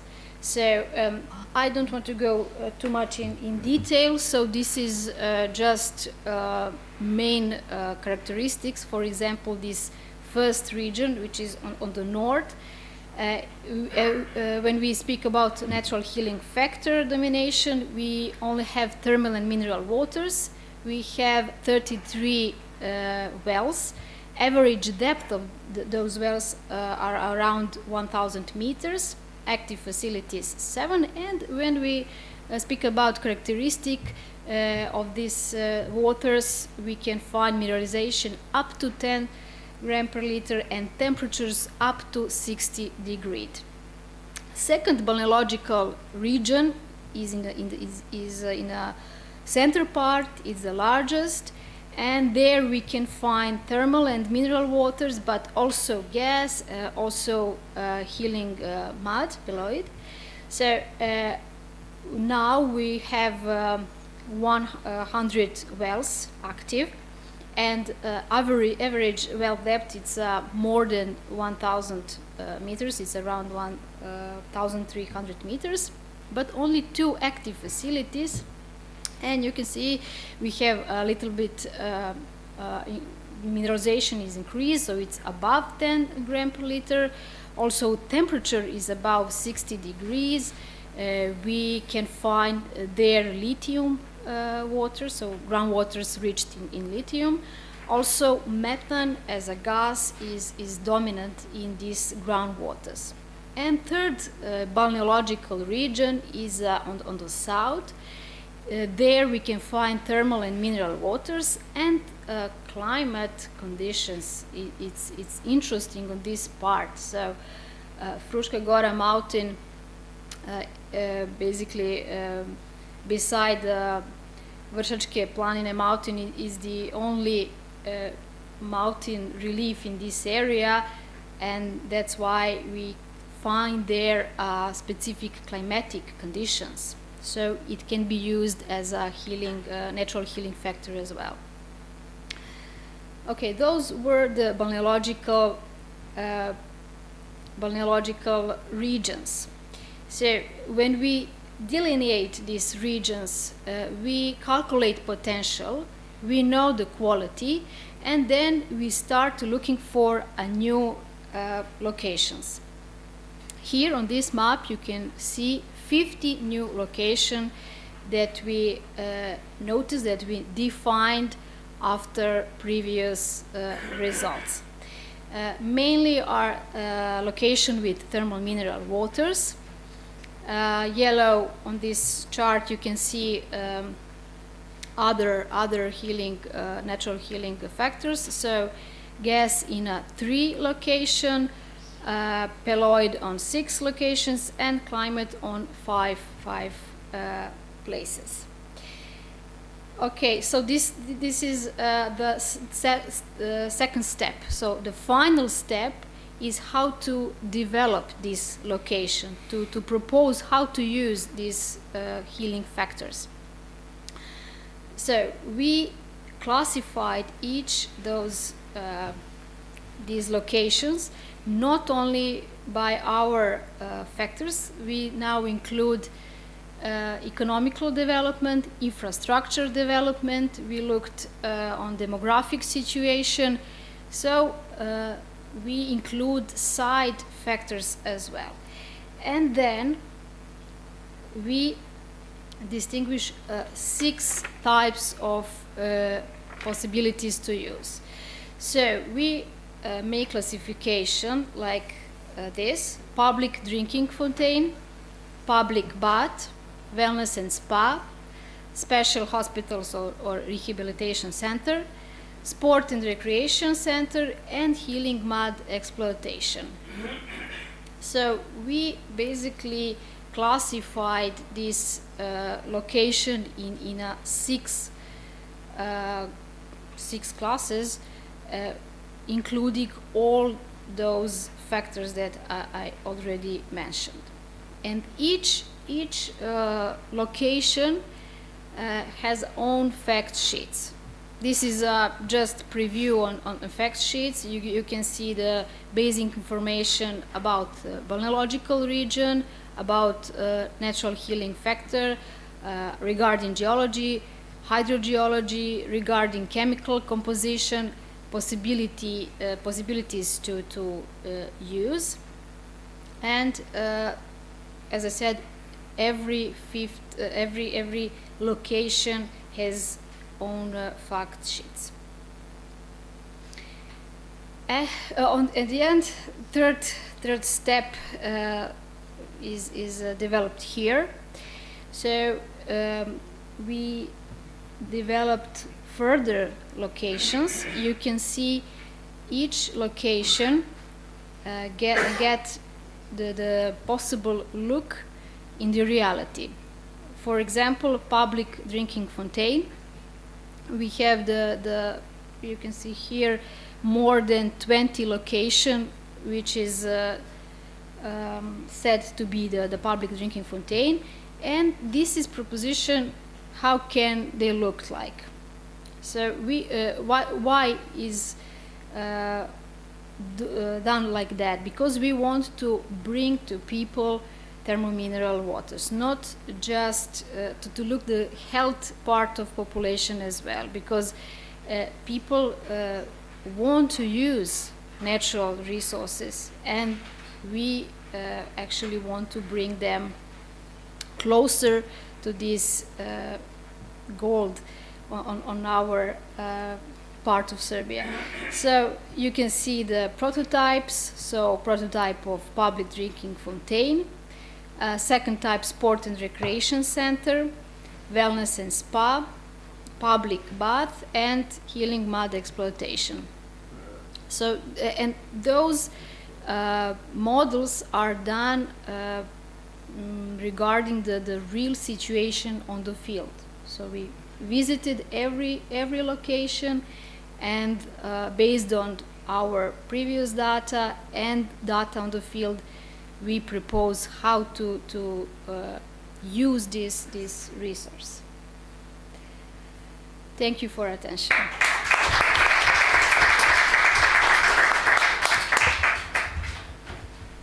Thank you very much. Can I ask a question? Did you do any analysis regarding radioisotopes in the waters? Huh? Yeah, like radon or maybe. Yes.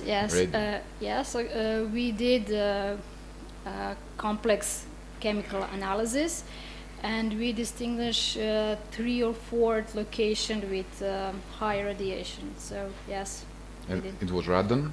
Radon, yeah. Radon. So gas.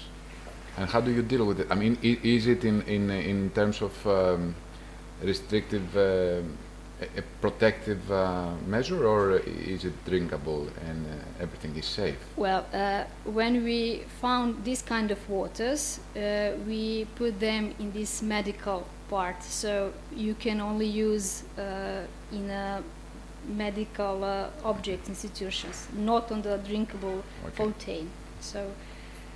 Good. If I may add, because I was part of this, it's similar like Lutraki Banja spa in the vicinity of Athens.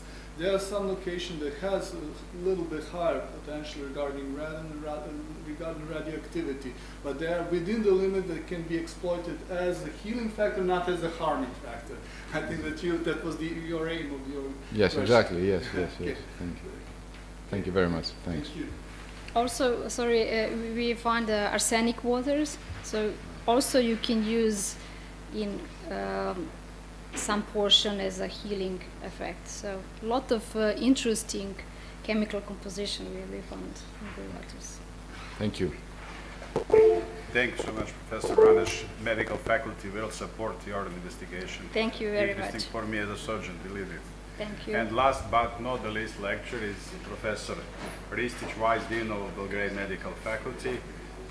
Professor Ristić will talk about collaboration in cardiology between Greece and Serbia. Professor, please. Thank you very much, and thank you for this outstanding opportunity to present more than 7 decades of cooperation in cardiology field between Greek and Serbian scientists and clinicians. And I'm coming from the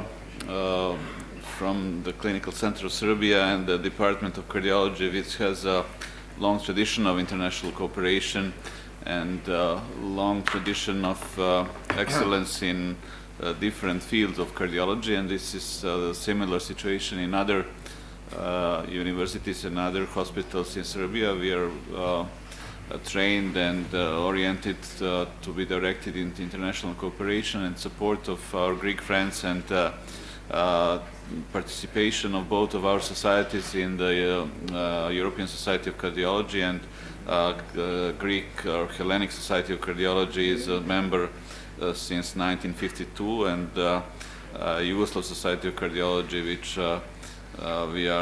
tradition we are following, is a member since 1959. So we are sharing a lot of common activities, and we have both of our societies have significantly contributed to the numerous events, scientific projects, publications, research activities, and there is quite a large number of scientific meetings that were organized in both of our countries with the participation of experts from all over the world, but always with significant participation of both people from Greece and Serbia. And there are some milestones in those achievements that are really proud of this Hellenic Society of Cardiology at the time when many doors were closed for our international cooperation and for the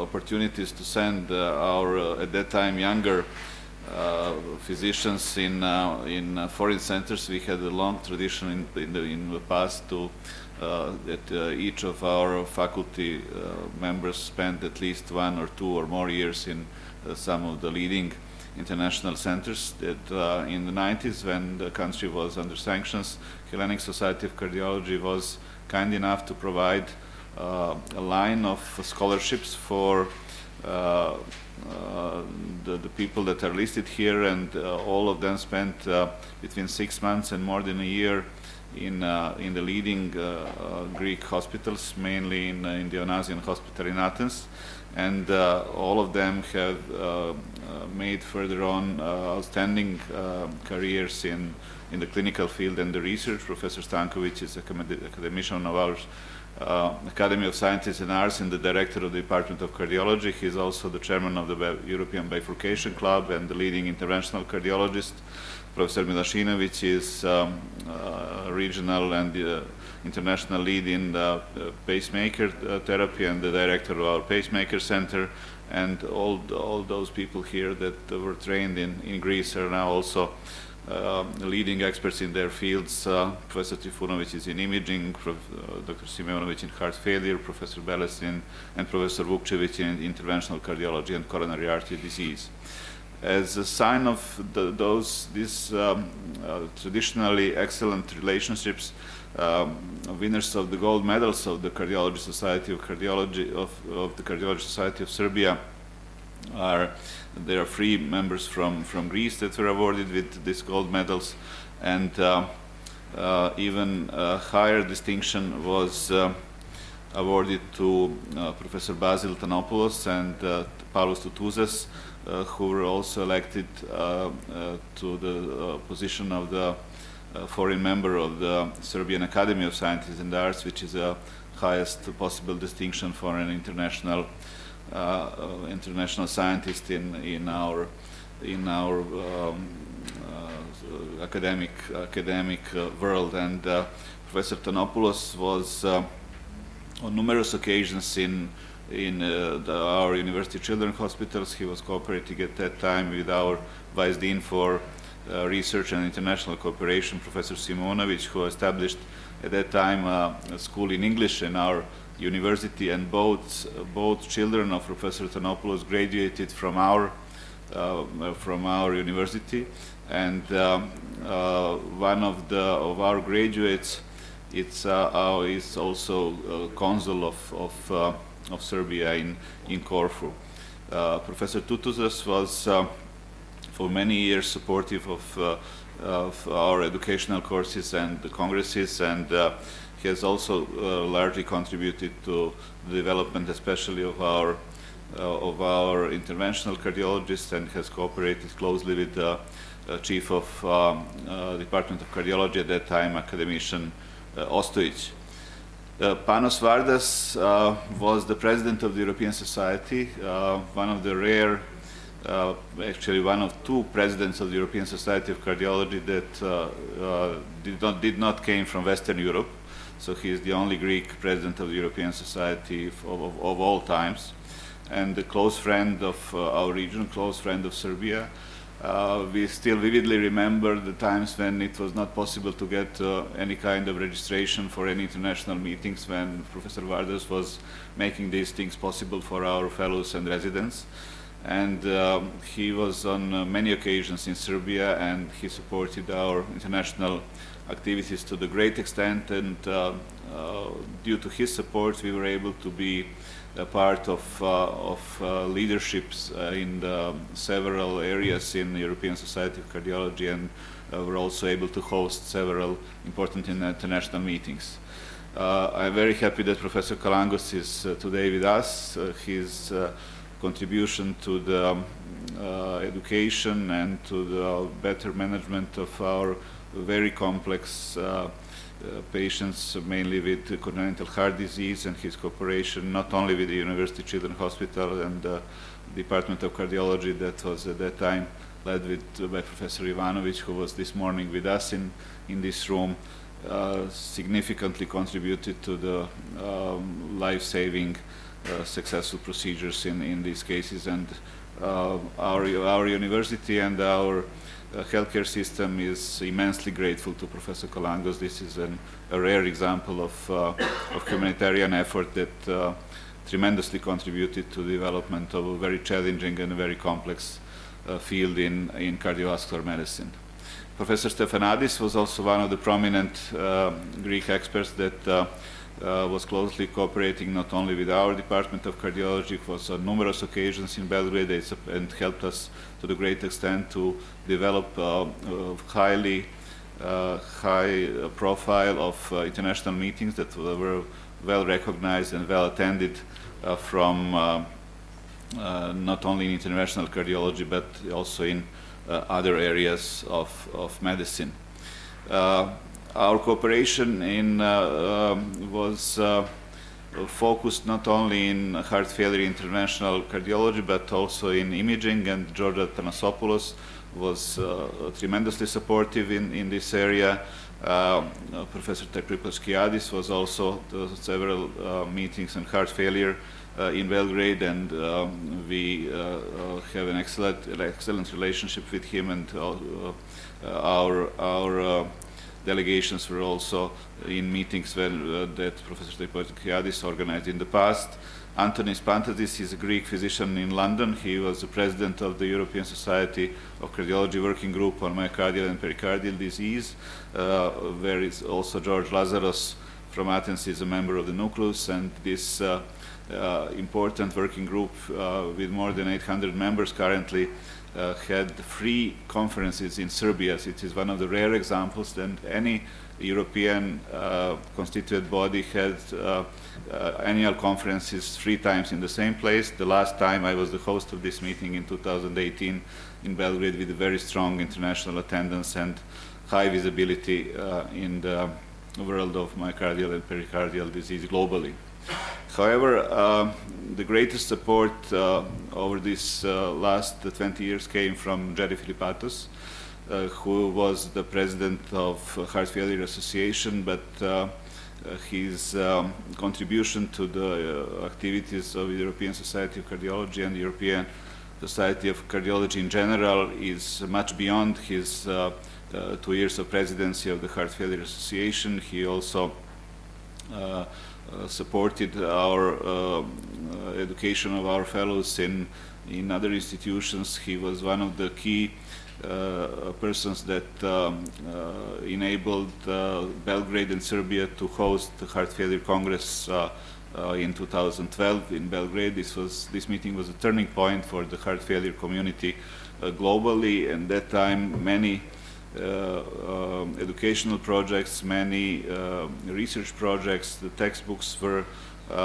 started to flourish in this society, and 4,000 participants that attended Belgrade meeting in 2012 very promptly became 5,000 and then 6,000, and this association is currently counting more than 10,000 members with its own journal, which is a highly ranked journal and with very strong activities, including the EST textbook that is about to be published in this year.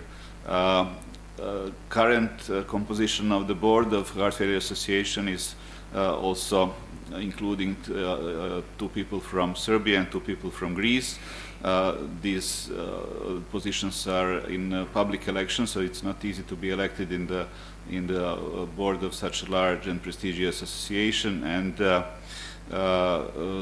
Stamatis is currently one of the board members, together with Jerry Filipatos, who remain in the board as ex officio, or actually sui generis member, who is one of the most significant persons that contributed to the final project that I mentioned briefly during our short meeting this morning, and this is starting hopefully from the next semester in our university, and we are more than open for any type of further cooperation in this area. So Heart Failure Association of the European Society of Cardiology is expanding its educational program and is offering cooperation to universities, and what we started at the beginning is the master course in heart failure. We are in the final planning phase for the specialization in heart failure,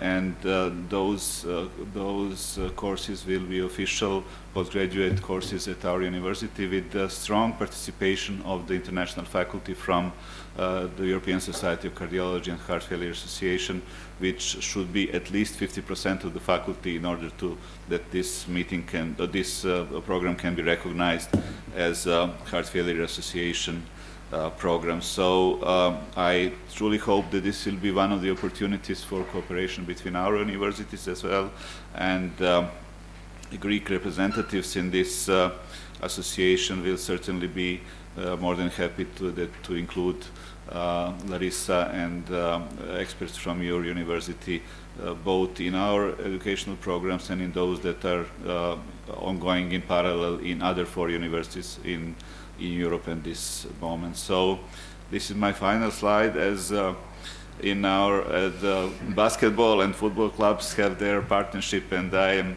truly convinced that the history of partnership in many fields of medicine, not only cardiology, is at least at the same level of strength, and it will last forever. Thank you.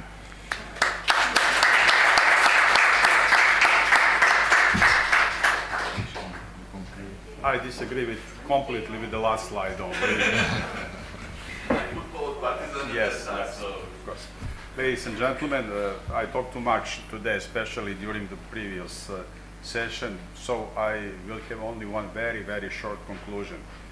You should agree that we had 2 very interesting sessions. I'm very happy and satisfied because of that.